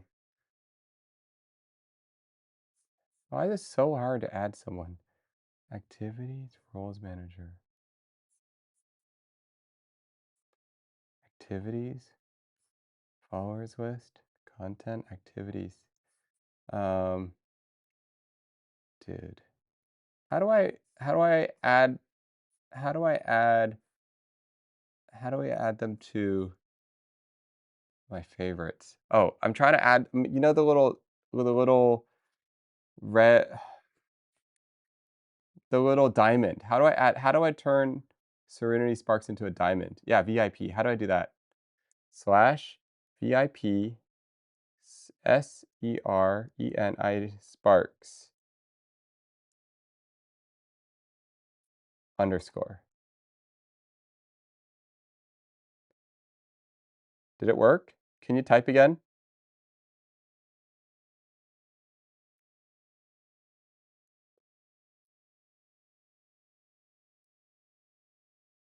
Let's see. Test, test. Okay, there it worked. Okay. Um, it's a diamond. Okay, so um, I'm not sure if they want to let people know who they are, but you're welcome to introduce yourself if you'd like, or else be completely anonymous. Either one. That's my friend, real life friend. We're very close. Um, okay. Now, we were talking about this block of wood. What are we doing? We're making IKEA ivar. All right. So this block of wood is going to be 32 millimeters exactly by 44 millimeters exactly. Watch this, guys. Watch this pro move. All right. Let me teach you guys how this is done. All right. Watch this. 44 millimeters exactly. Oh, okay. So this measuring tape's wrong. 1 second. Ah, see? No, it's wrong. We just need to zero it out. There we go. Okay. Now for exactly 44.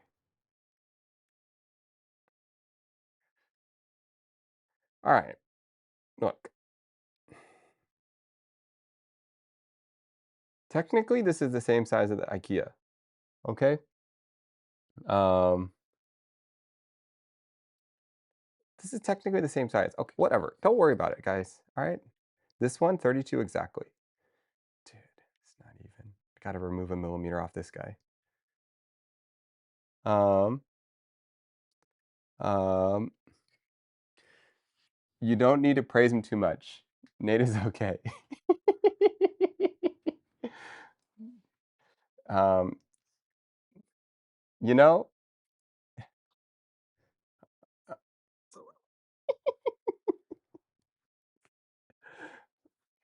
guys. What are we talking about here? Two questions. Two questions. One, do we shave off a millimeter off this? Okay. Um, no, we don't. I think we move on. You guys get the idea, right? We would run it through the planer. All right. We don't got time for that. So we're gonna call this good. Watch this. Watch this, guys. Let me get the original one.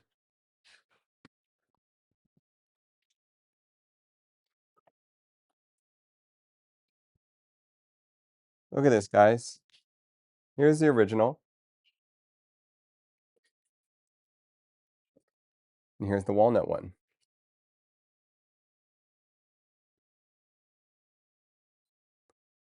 You know him in real life, so you have to tell us, but it seems too late for this.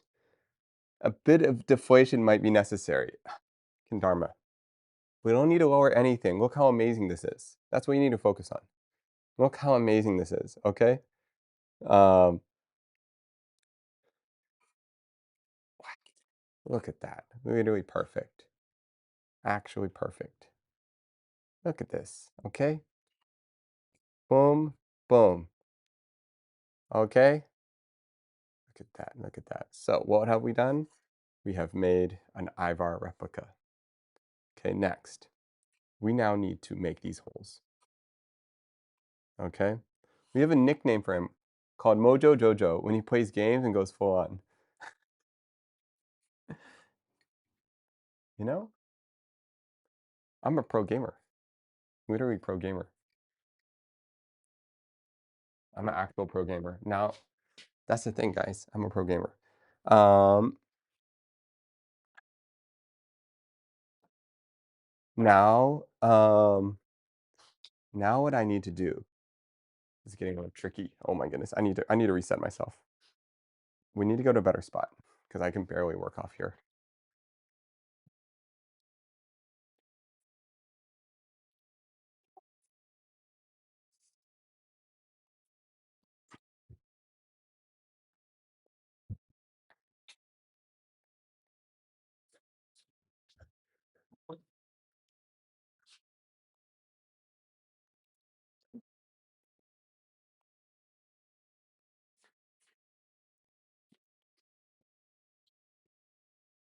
Okay, so what's next? Well,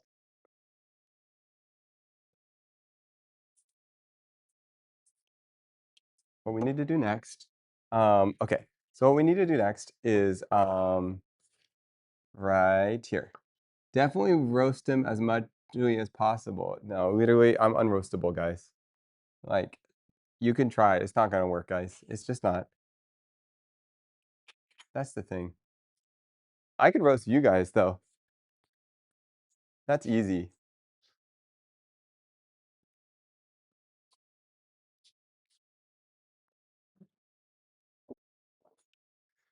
Nate couldn't roast a marshmallow. Stupid. Stupid. All right, okay. Will you roast? All right, okay. All right. Let me look, guys. Here's what we need to do. We need to make these marks. All right, that's what we need to do. 32 millimeters across. All right.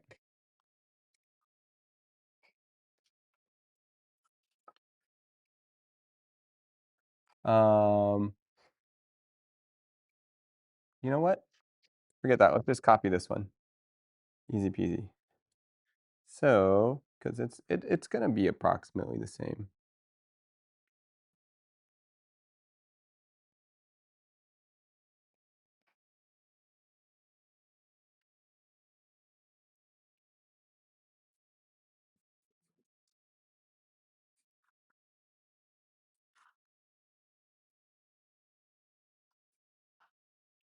Okay, it looks a bit short.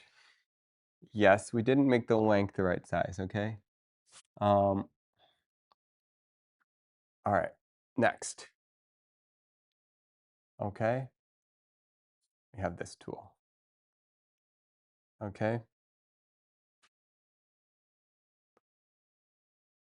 This is gonna drill. Okay. So, we're gonna drill the right distance. And it's gonna be 26 millimeters. So 13 millimeters off center, right? So what do we do? Measure the center of this.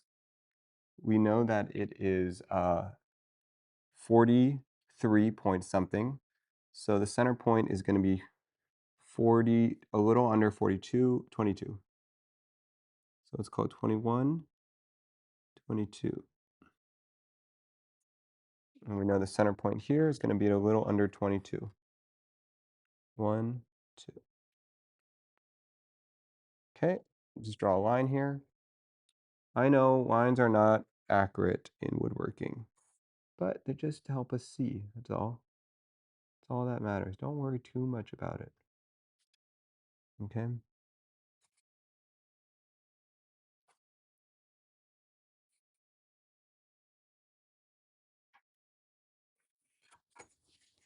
Okay. So this is approximately in half.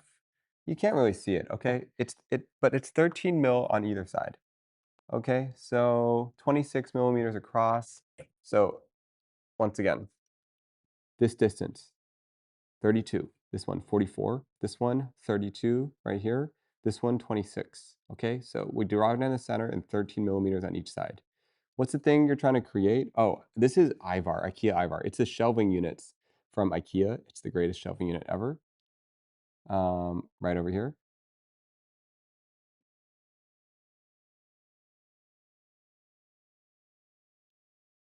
You guys know this one? IKEA ivar. We're rebuilding it.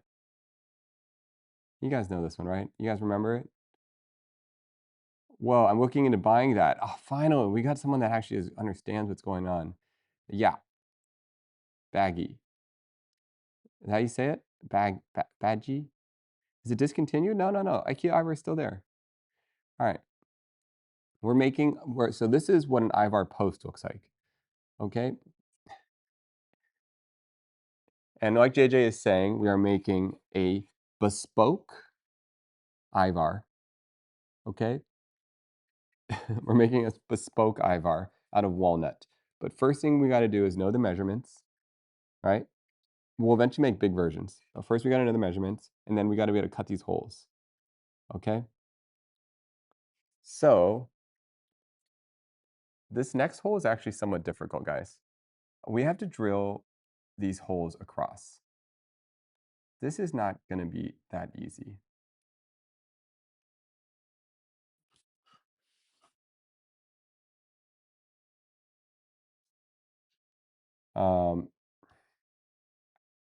This is going to be a little difficult.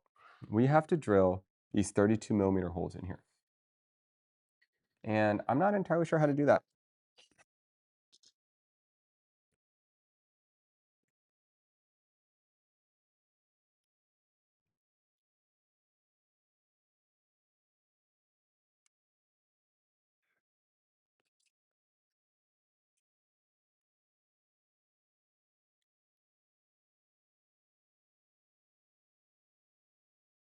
Do you have quarter-inch dowel centers? That would make it a lot easier.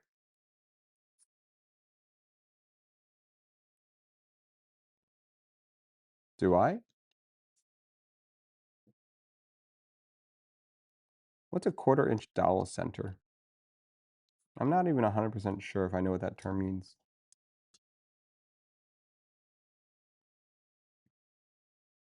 Um, Look at that right there. I'm looking into buying ivar, but I'm also looking into modifying it. That is literally what we're doing. We buy ivar and we modify it. Oh my goodness, finally found my peoples. Took forever.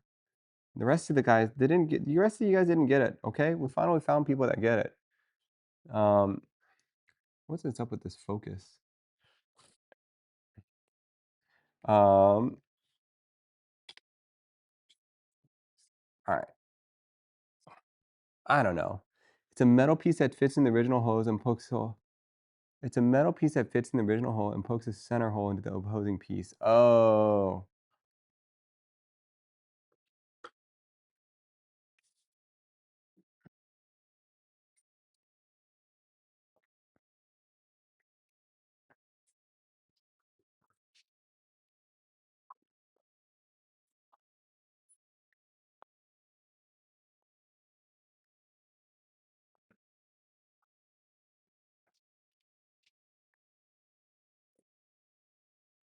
This thing.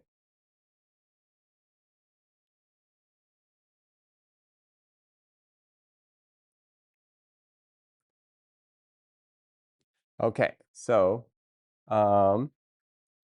what this does is this fits in this hole like this, okay? And then it drills a hole. Okay, I believe kind of this is what you're referring to.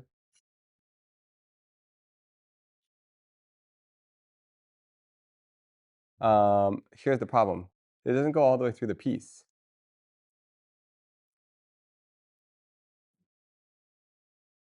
But I meant smaller ones? What do you mean? What do you mean smaller ones? Dowel center holes. Okay, I don't know what that is. Oh, hello, Flip. Welcome, welcome. Uh, oh yeah, you went to ad break. Nice. Okay. So we had to drill these holes. You know, that's actually a good point. I can use the ivar. Wait, guys, what if, hear me out. What if I cut this ivar as a hole pattern? And what if I cut this ivar in half? And then I just drill, use it as a hole pattern into the next one.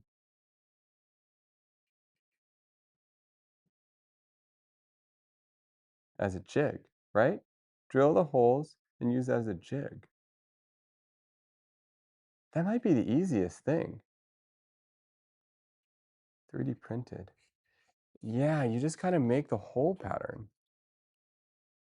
So then what I actually need is a bigger one. I need a bigger one where the drill hole is. So guys, I don't know if you guys can tell, but this thing has the outer part protected and the center is the drill. Good night. Oh, good night. Take care. I will see you later, Serenity. Okay. Could be 3D printed. Yeah. Okay. So this is an interesting point. This might be the best way to do this.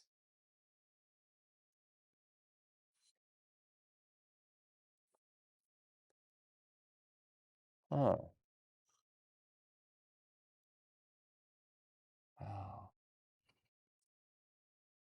take the ivar piece to the drill press, use a quarter bit drill, drill all the way, then clamp it to the take the ivar, use a 1/4 inch drill bit and drill all the way through the ivar, then clamp. I know, but this will make it faster. Doing it this way. Huh.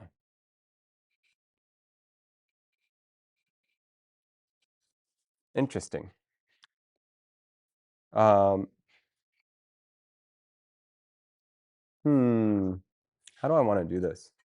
Such an interesting point. Do I want to do it this way? I need to cut one of these ivars.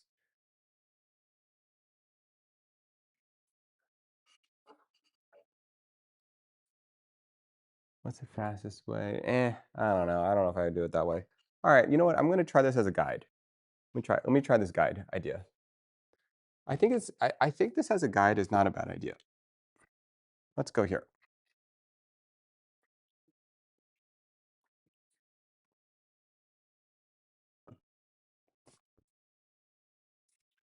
So, what I'm going to do to make this guide, I'm going to trim this thing down.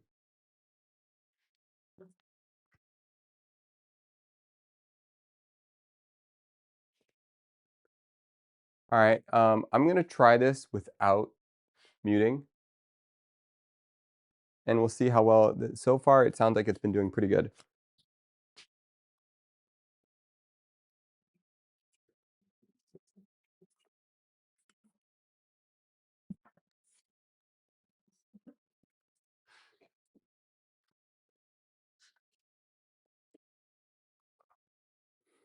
Let's find out how it does. Sorry, guys, it's going to be a little loud. Um,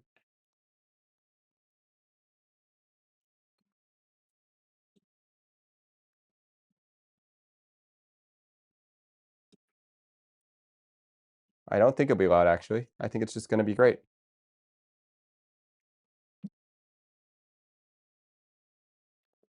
All right, then you got to put the little guides on this thing. Here we go.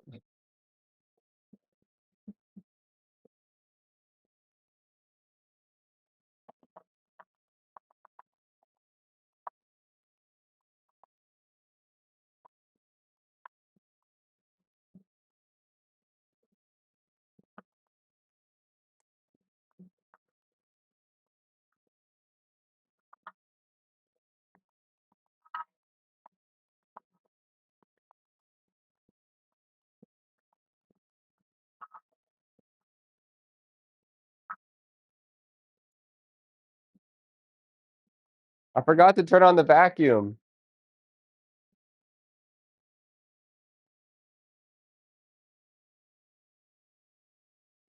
Okay. The camera died. Camera ran out of batteries.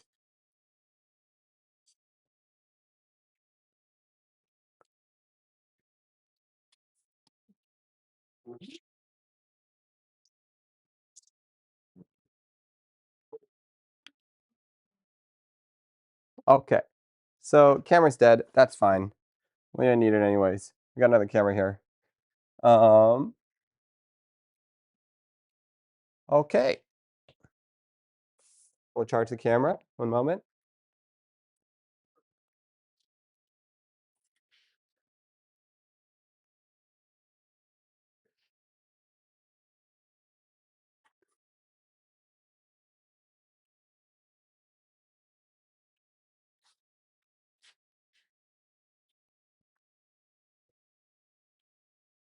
All right. So we charge the camera.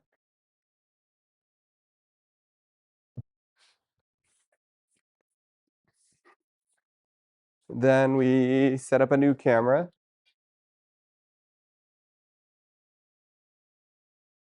And then we go here. Okay, now when I set up the new camera, it always does that annoying thing where it messes with the audio.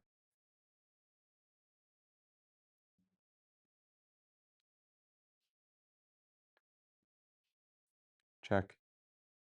Maybe not. Not this time, okay? All right, so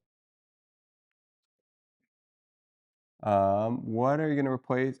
Y'all think we're gonna replace all the Ivar tonight? Oh my goodness, no. There's no way. I actually don't even believe that. All right, so here's our Ivar template. Boom, guys. Look at this. Look at this bandsaw work. Come on, guys. It's beautiful. Okay, you can't tell that this is like exact. Okay, we have an Ivar template. All right, so we stick this here and we're going to drill this out.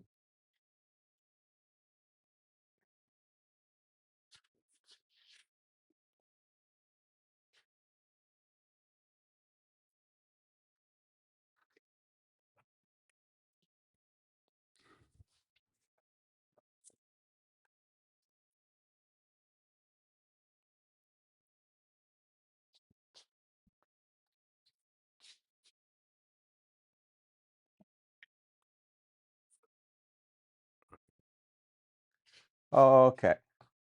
Um, you know what? I'm just going to use tape for now because that's all we need to do for now. Um,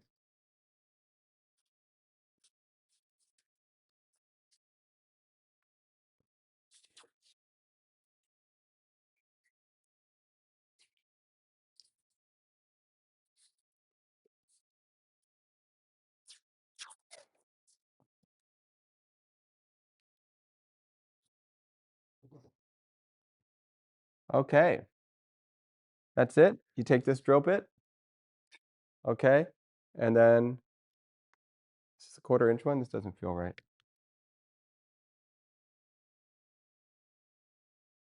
It doesn't seem right either. Oh, sorry. Where's the 1/4 inch one?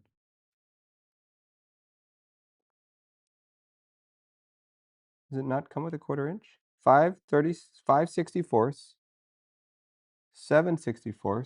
Where's a 1/4 inch? I just had it. This one? I guess it's this one. All right. So, did you measure the whole depth? No, I didn't. Don't worry. You're thinking too much. Okay?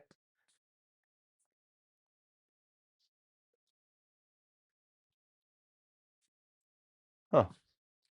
I would have guessed it's a 1/4 inch there. No? All right. I don't see it. Did I put it somewhere?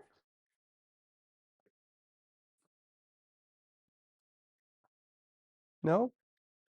Oh, all right. Maybe it's somewhere. Okay. This is good enough. And now I kind of want to find the 1/4 inch one. All right, whatever. It's fine. Okay. Here we go. Put this thing in here.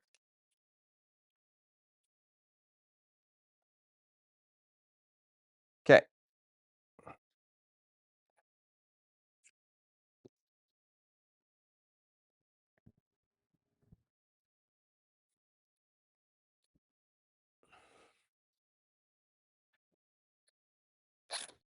Is this thing out of batteries? Oh, it's out of batteries.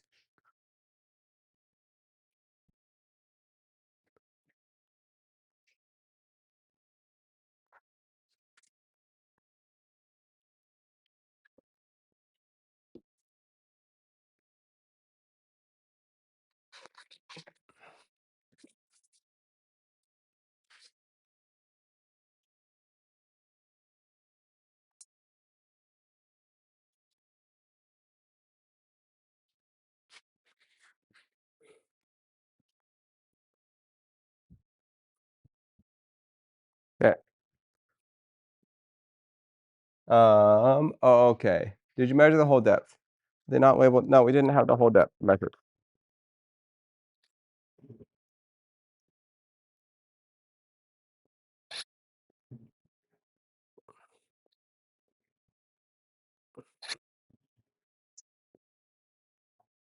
Was that loud?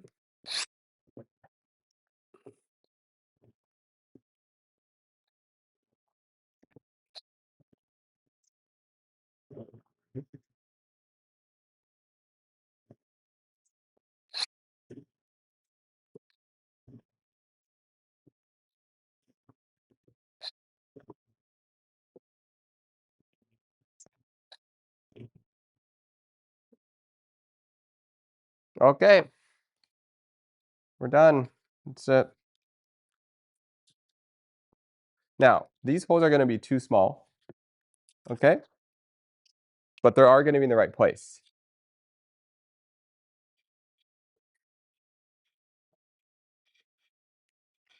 And it was very fast. That's the most important part. Okay? The most important part is speed. I feel like that was fast enough for what we're trying to do, and relatively accurate enough for what we're trying to do. So then we're going to take a 1/4 inch. We're going to take a 1/4 inch drill and drill the rest of the hole.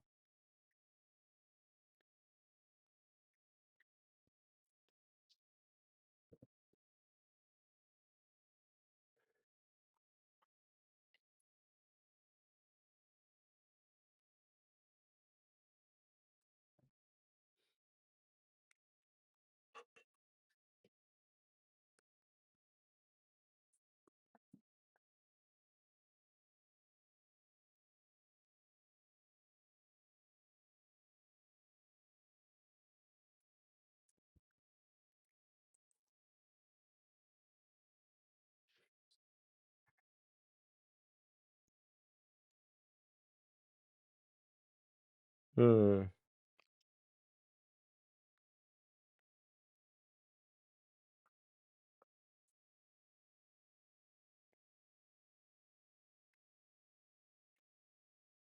Okay. 1/4 inch. Annoying. 1/4 inch drill with a stop. All right.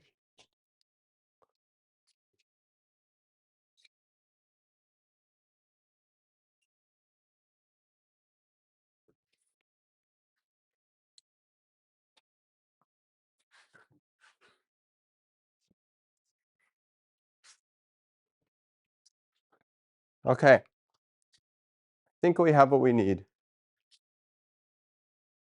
Okay. Check, check. All right. So we have a 1/4 inch drill and we have a little collar. Actually, let me get a different 1/4 inch collar. We need a stop collar.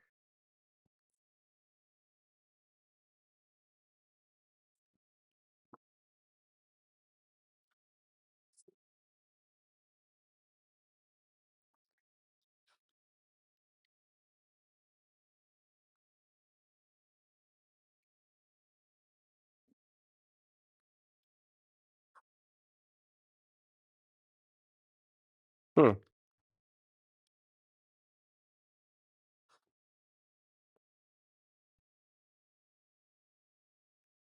Do I not have a 1/4 inch stop collar?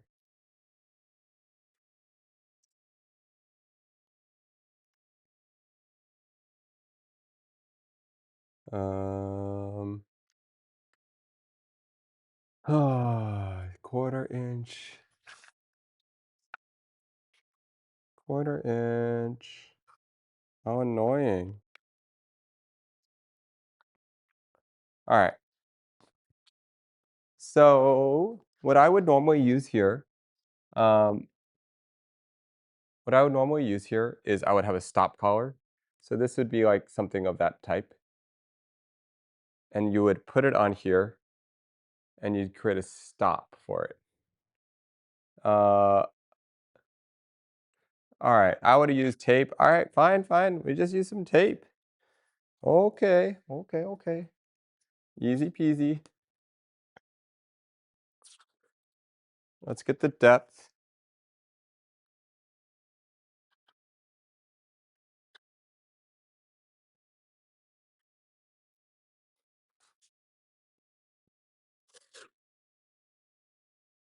I have used tape as well. This is true. Tape is not bad in this scenario. Okay.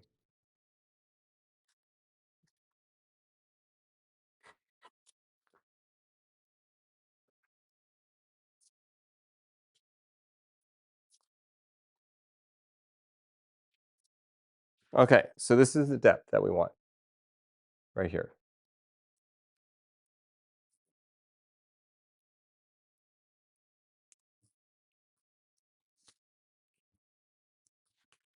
I don't need these headphones anymore. This is the depth that we want.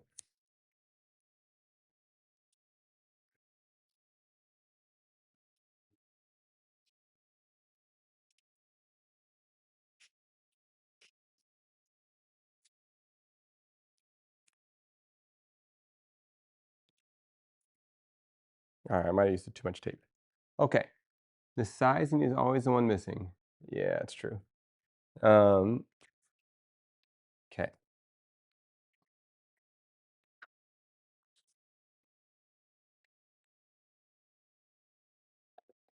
All right. It's a lot of tape, okay? Stop hating, okay? More importantly, are we gonna be able to drill this straight?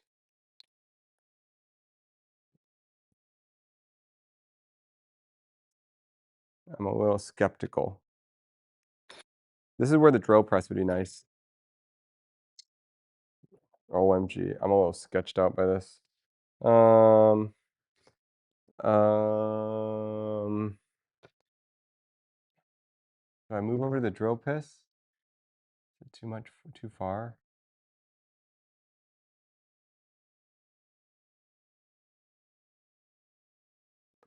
Now he admits the drill press would have been better. 9 minutes after 11. Oh, thank you, Flip. All right, yeah. You know what?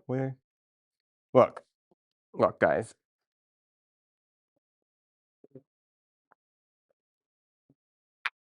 We don't need a drill press, all right?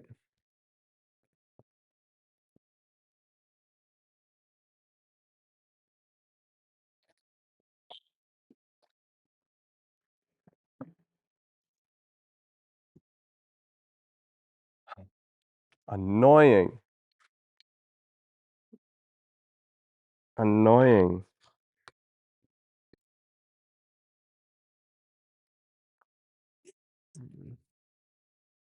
Drill press would be nice though. Look, man.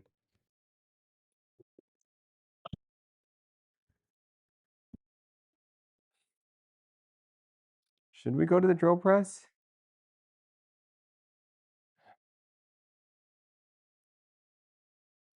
How do you know the holes are straight? I'm just lazy. This is not worth the effort to do it this way.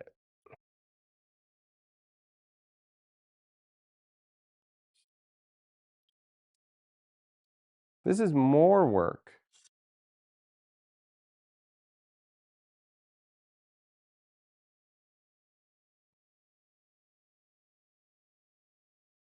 It just need to be straight-ish. All right.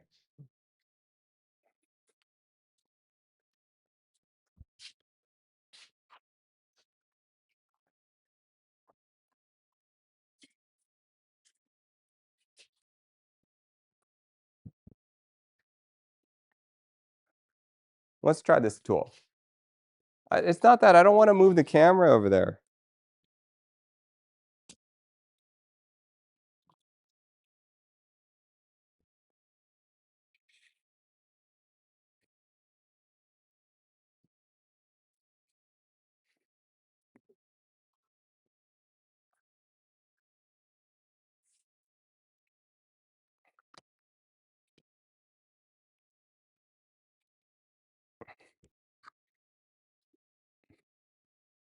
Fubot did say drill press would be faster. Fubot is stupid. Fubot doesn't know anything.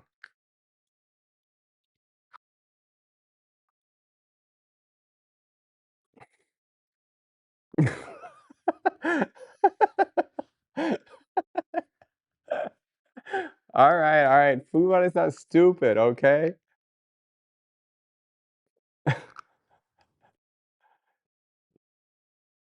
Yeah, that's right. Foodbot never heard anything. Foodbot doesn't know that. That's right. Foodbot doesn't even know what I think.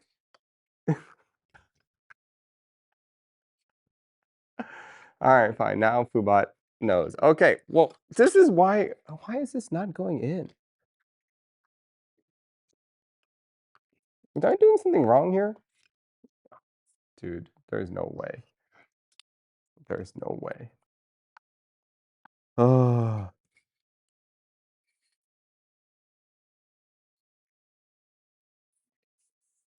all right.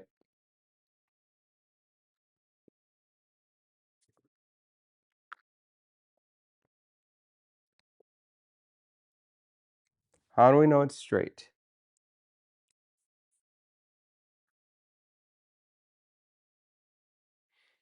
We're halfway done.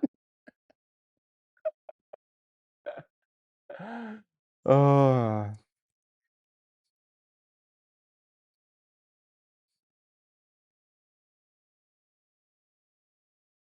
okay. Here's the problem, guys. Here's the problem. No, I gave away the drill press, okay? So we don't have the drill press anymore. We only have the mill, okay? And the mill is covered in oil, okay? And I don't want to stick this thing on the mill, all right? That's the real reason, okay? That's the real reason. So let's not do that, okay? I gave away the drill press. I didn't need it anymore, okay, guys? Yeah. Oops. Sometimes you have too many tools. Sometimes you just got to get rid of some tools. The drill press had to go, okay?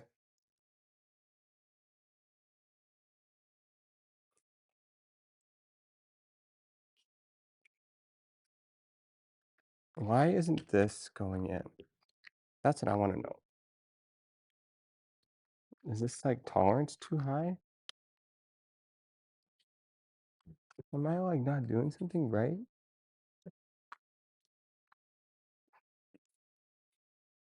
What did your friend pick up last time? The stone cutter guy.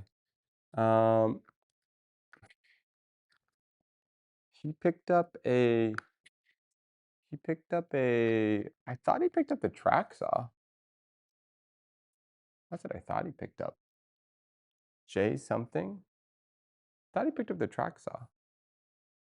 J? Did he pick up something else? J something. Um. All right, let's just drill this by hand, guys. Trust me. We're so close. We're so close.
Okay, there's a little bit of tear out. Let me just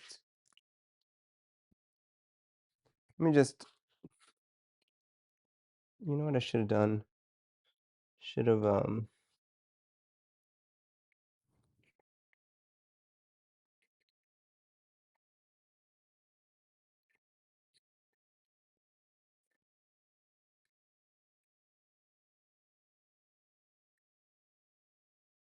All right, you know what? I rushed it a little. You know what? We rushed it.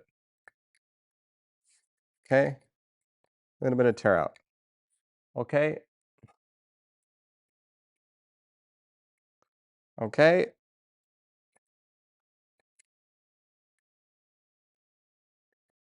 Just give it a second though.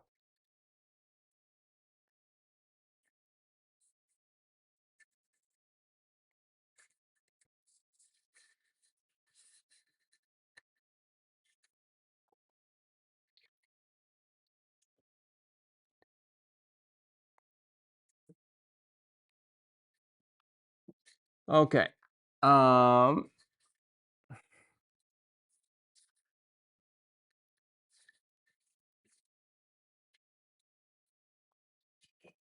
okay. The holes, look, they look bad because they they look bad because they need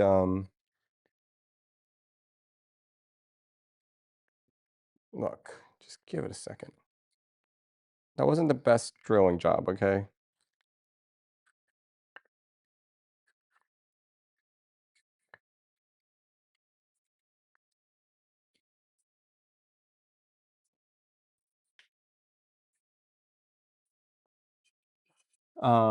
Are you making it from scratch? Or are you assembling it?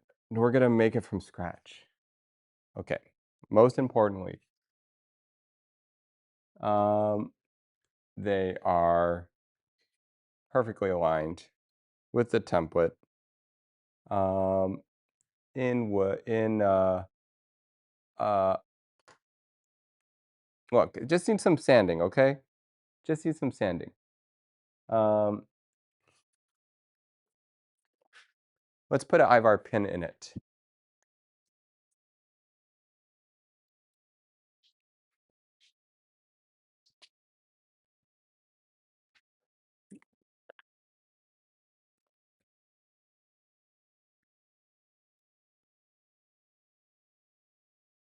I go to sleep. Yes, Michael, sleep well. Thank you for joining us. Um, you didn't tell us which ads you got. Yeah, what ads did you get, Flip? No pressure. You don't need to actually watch these ads, but just curious. Okay. So why are they different depths? OMG. Did it slowly get no, no, no. Did one of these not cut all the way through? Oh, what happened to this guy? It's kind of shorter than the rest. All right. Look. We got different depths. Wow, we suck. All right. You know what? What, is there a Lunchables ad? There's no way. You got a Lunchables ad?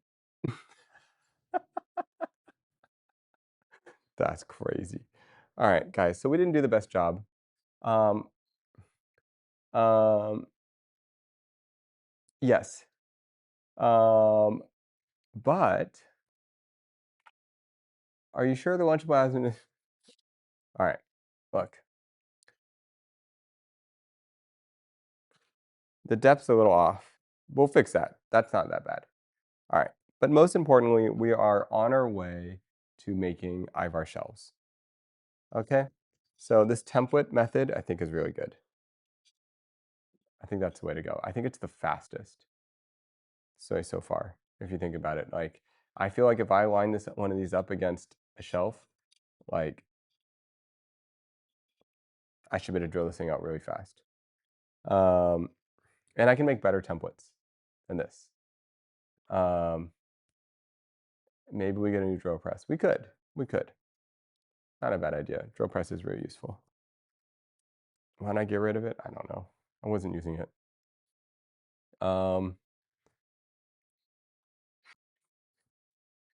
Ivar cells. All right. It's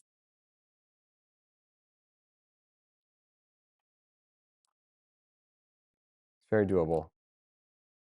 This has been on my mind, this project, for a long time. I've been thinking about it. So we are eventually going to build our own custom ivar. That's the goal.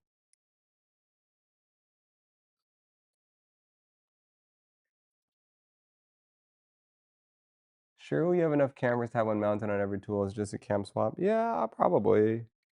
Probably do have enough.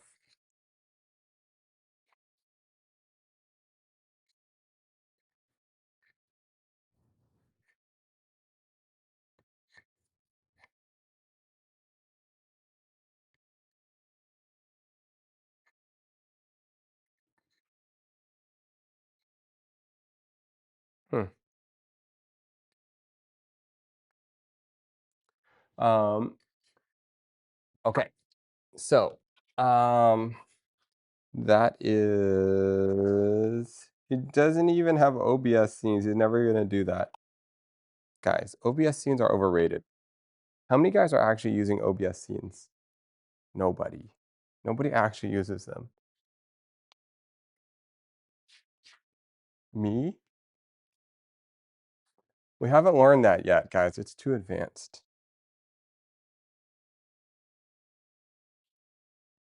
Wow, that fast charging is pretty good. Wow. Almost everyone that streams uses OBS scenes. Well, they're I don't know what to say, guys. They're they're stuck in a box. That's what they are. No, we're gonna learn that stuff. Don't worry. Okay, let's close this.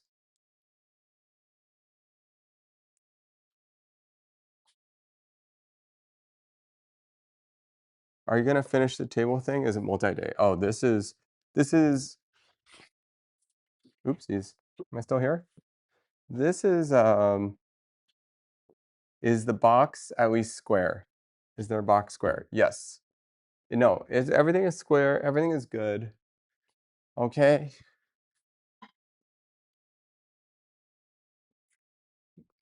Box is square.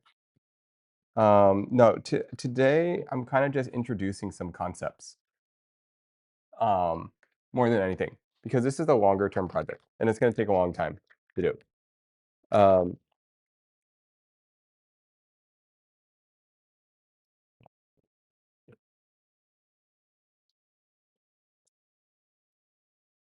um,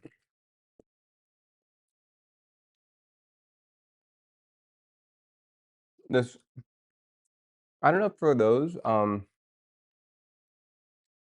like woodshop woodworking. Yeah, I mean, I'm basically going to be building Ivar.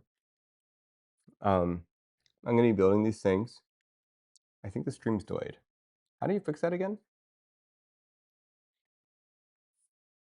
What do I do to fix that? I don't even remember.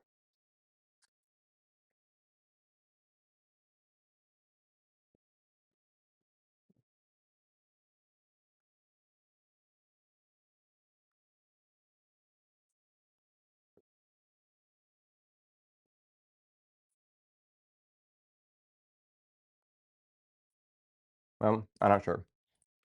Um, Also, Nate's voice is quite a bit delayed. Interesting. Interesting. Test. Test. 1, 2, 3. Oh, only had to fix it and restart. I don't know. I'm gonna call it Fuvar. It's cute. Maybe, maybe. Okay. So this is Ivar, and this is sure Fuvar. Okay. Um. Okay. I had to max out my PC speakers to hear. All right. Fine. Fine. Fine. Check. Check. Check. Check. Check. Test. Is it better? Test. Test. Test. Test.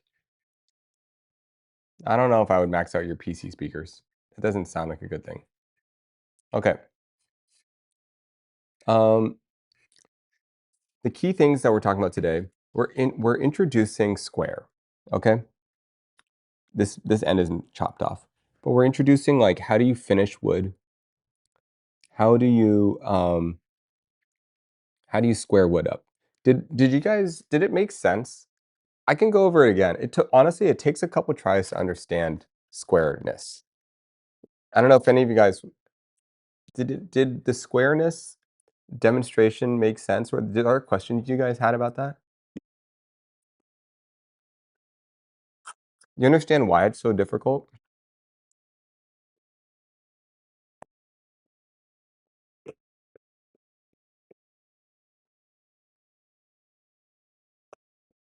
Trying make it straight? Yeah, it's making sure all 4 of these corners are 90 degree. Go over again, bro, I just came in. Oh, dude, that was so much work.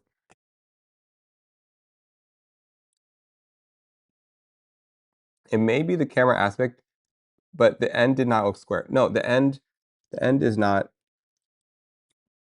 finished. That's raw. This is square. Don't worry, guys. We tested it, okay? Basically, it's the process of going from the joiner to the joiner to the planer to the table saw. That's the process of making something square. All right. So the jointer makes one reference side flat, one side flat, right? Then you make a 90-degree side to that, and you reference off of a machinist square. Okay. From there, you have two sides that are 90 degrees, here and here. Then you make this side parallel with a planer. So you now have 3 sides. Okay. Then you run the final side through the table saw, which will make these sides square. Or you could run this through the planer again this way. So that's how you make something square. It's a lot of work. Okay. Um, you just have to make sure not to drop the square. This is true. Don't drop your square. In fact, I should buy a new square. Um, okay. Um,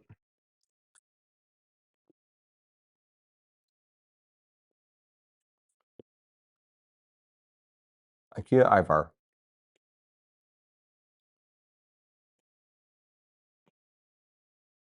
Woodworking looks fun. I would done metalworking. It's so crazy different. Metalworking it's just so different.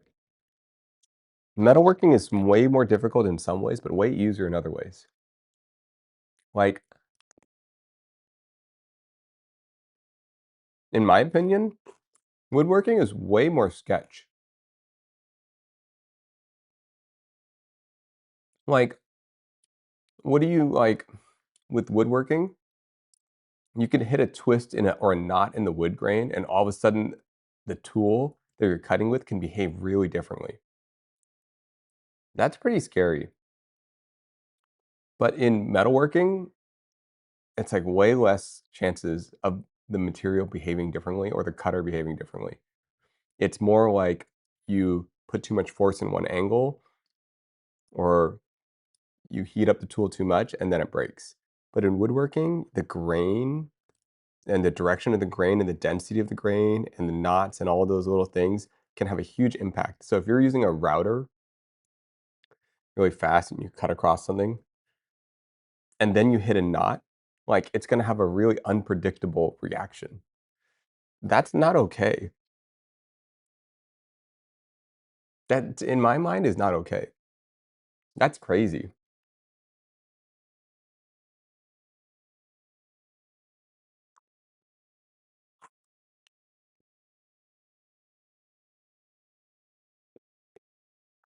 And somehow, all these people that do woodworking, they just kind of go through a couple accidents without like hurting themselves too much and then just learn their lesson and then they don't ever forget it. I think that's crazy.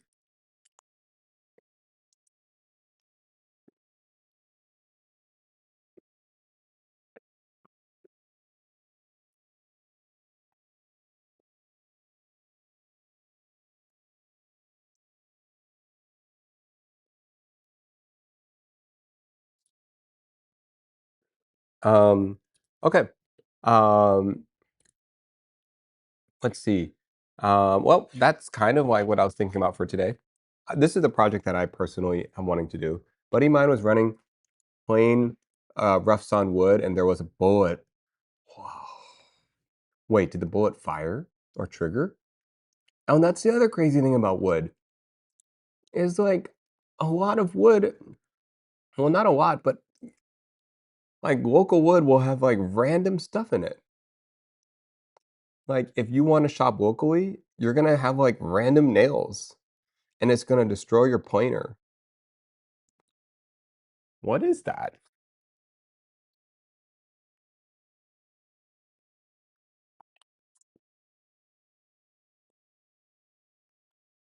Oh, I would guess that it didn't destroy. It didn't explode because the boat would have been detonated already.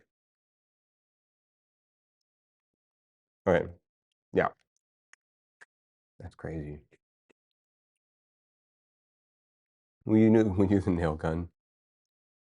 Um, okay, so this is my ivar project. Um, making ivar out of walnut or whatever material we want.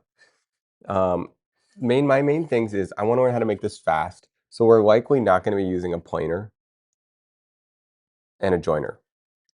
That's just too high quality. All right. Realistically, we're just going to be like ripping this on a table saw, which I don't own yet, and I'm calling it a day. And one pass from the sander, we'll come up with some strategies. Um, okay, well, that's the main thing for today for me. Um, let's see, I'm going to NorCal. Um, wait, you have a planer but not a table saw? Look, I've been planning to buy a table saw. All right. I didn't plan to buy the planer. I accidentally bought the planer. Okay. The planer was on sale for $500 on eBay, and I accidentally bid on it. I was like, wow, $500 planer for a jet helical head planer? That's pretty good. You know what? I'm just going to put a bid on it at 500. And then I won it. Okay. I see the Saw Stop job site table saw. Yes, I am looking at the Saw Stop job site table saw. That is probably the one I'll end up with. Probably. Okay. One other crazy option is that really tiny one from Festool, their tiny battery powered table saw. Now, look, I know that's not really a table saw, but it's so quiet that it may hold me over until I get a real place with a real table saw, like a cabinet table saw. I don't know. So either I get the job site.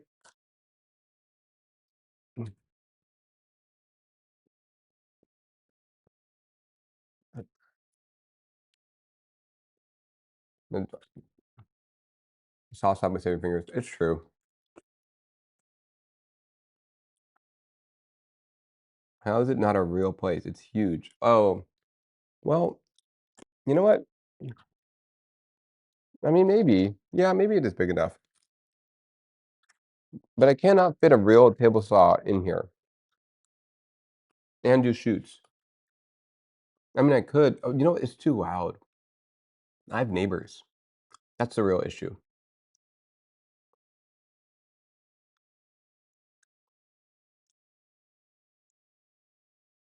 That one is more for the fine woodworking, like interior guys. Yeah, the cap. Yeah, I'm trying to decide. I don't know. The folding stand is awesome. Standing it vertically, moving out of the way. Yeah, yeah. Are you talking about the job site? Yeah, the job site is nice. I looked at it. I looked at it a couple days ago. It's nice. It's nice. Um, Did I open this and not drink it? Hmm. No. Was that from earlier today?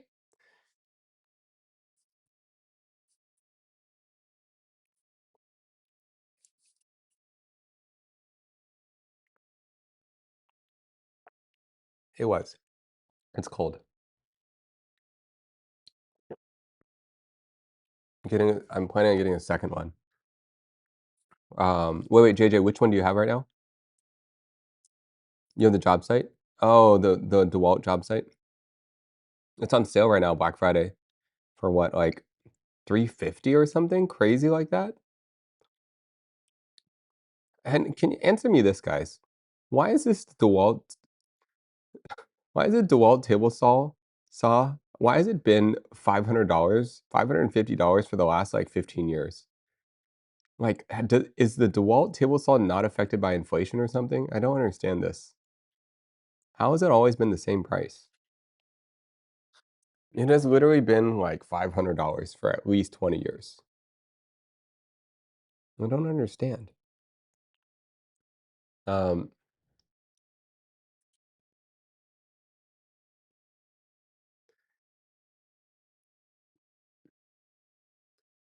is a sauce stop one reusable? If it stops, no, it's not reusable. Um, you have to replace the whole cartridge. It's $100. And the other thing that stresses me out about the sauce stop, okay, here's the problem. I do think the saw stop is really the way to. I think the table saw is a very dangerous tool. Of the woodworking tools, I think the table saw is especially tricky. It's I couldn't wait for the sale. Okay, it's on sale right now, right? The DeWalt one. Um, the the table saw is especially tricky. Okay,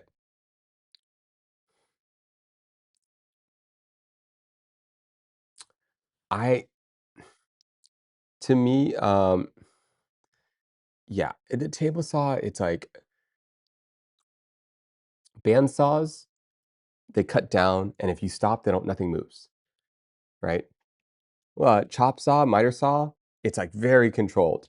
Track saw, like you don't even touch the blade. Okay, planer, it's all enclosed, it's inside. Joiner, a little bit sketch.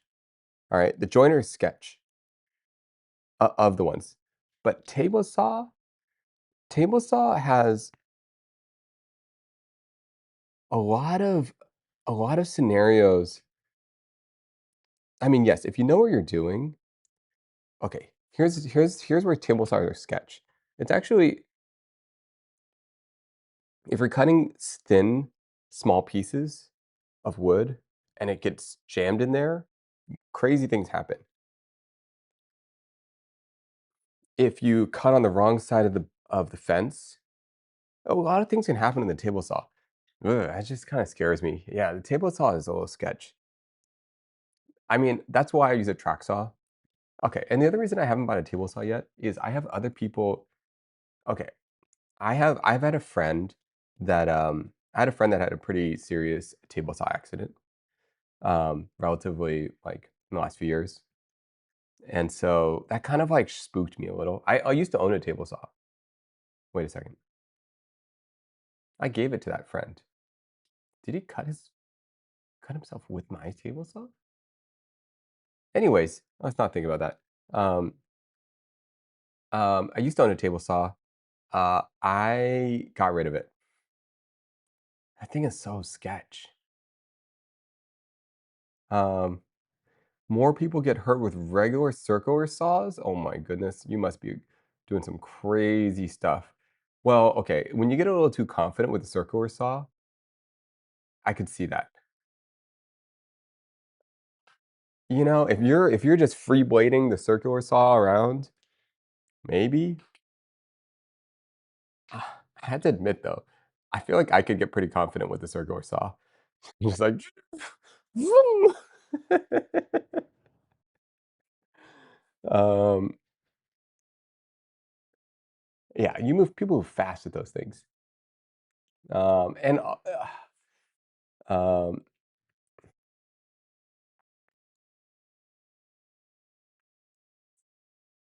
yeah.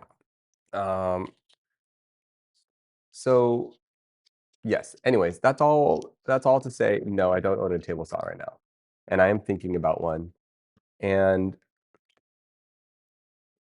the job site saw stop,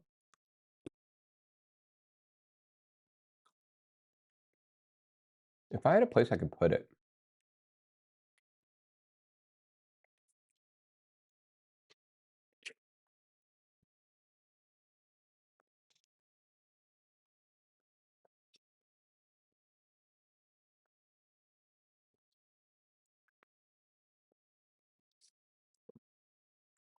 Plus, not that it matters, but I feel like the resale value on the saw stops are pretty high too. Because eventually I'd have to get a cabinet saw. Cabinet, a whole like $5,000 cabinet thingy. That'd be the dream.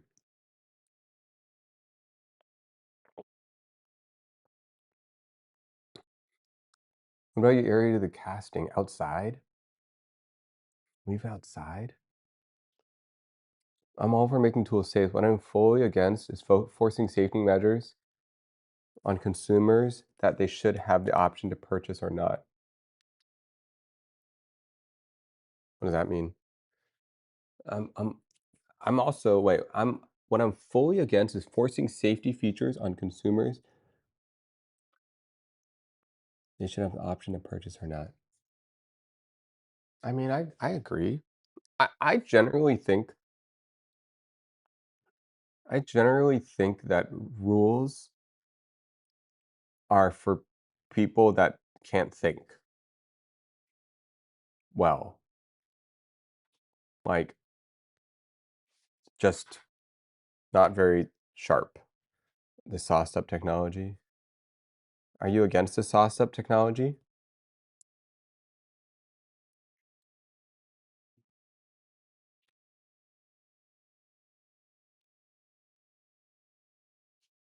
Or are you against that it's built into the tool? But that's their whole thing. Their saw stop's whole thing is that it's based on that the saw stopping. You can work outside and store it inside. Yeah. Um, everyone being forced to use it. Yeah.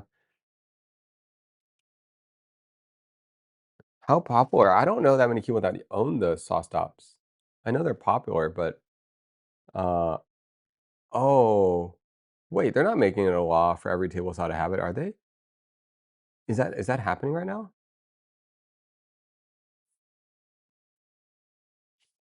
Wait, why does this sound kind of familiar? They requiring table saws to have safety.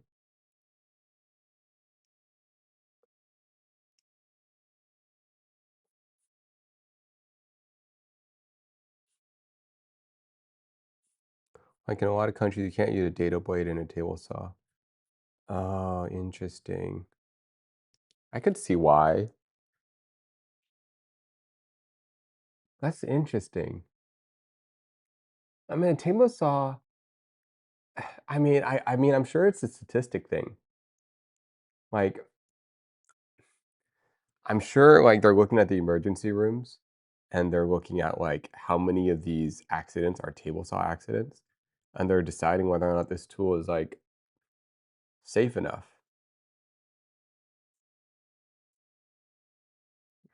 But I get it. I get it. Man, maybe I'm biased because my friend like had a really bad accident on a table saw and is a close friend. So I'm a little spooked by that thing. Um, you can't use data blade on the portable. Oh.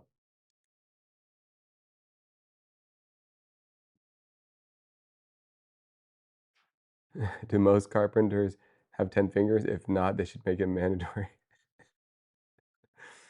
Oh man.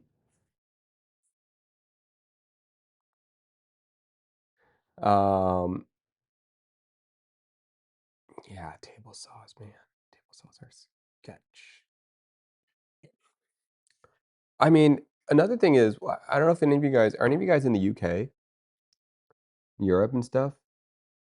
I feel like in Europe, correct me if I'm wrong, but I feel like in Europe, because it's smaller, a lot of times they don't even use table saws. They just use track saws in the UK. Does anyone know if this is true? This is just what I've heard.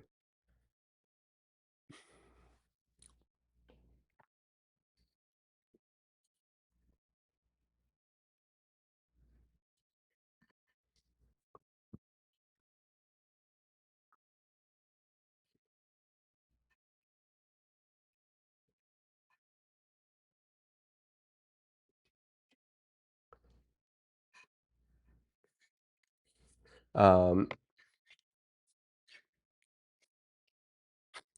okay. So, yeah. Anyways, I think in general that's the end of the stream. I gotta sleep soon. Um, oh, there's an ad right now. Um, gotta sleep soon. Uh,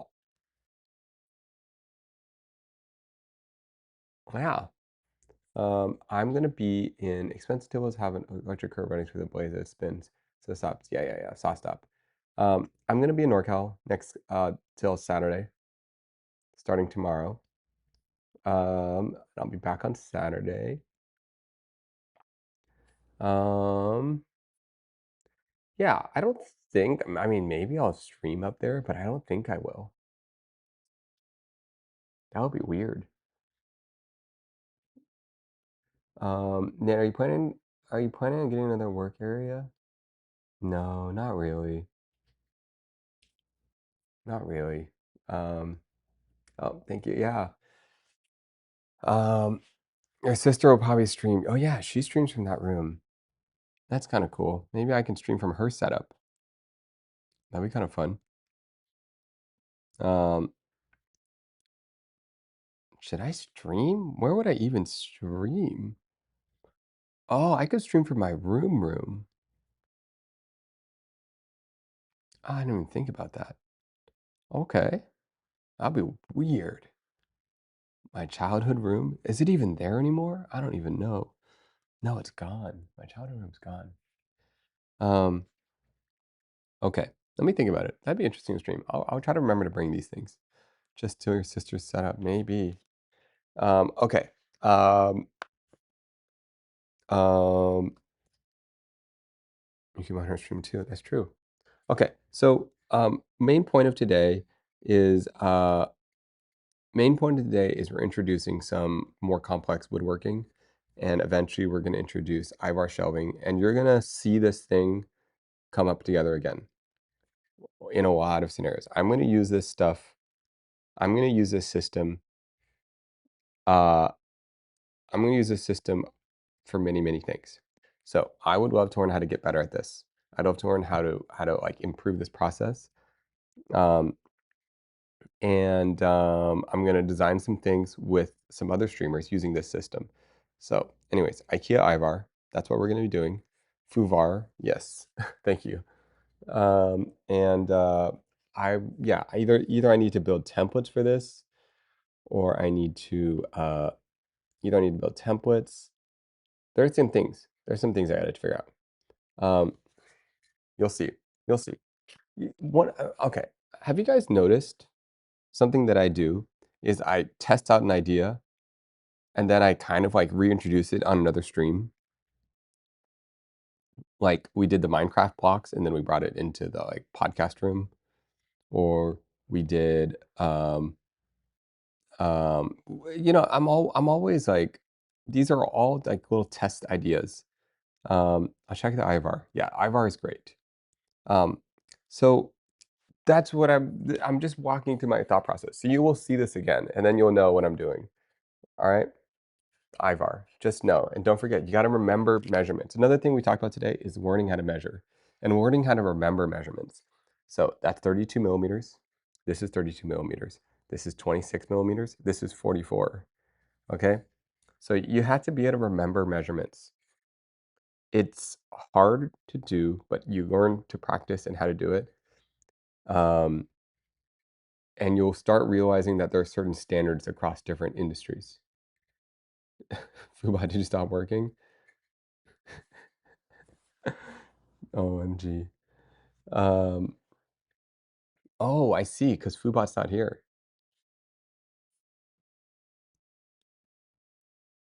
Oh,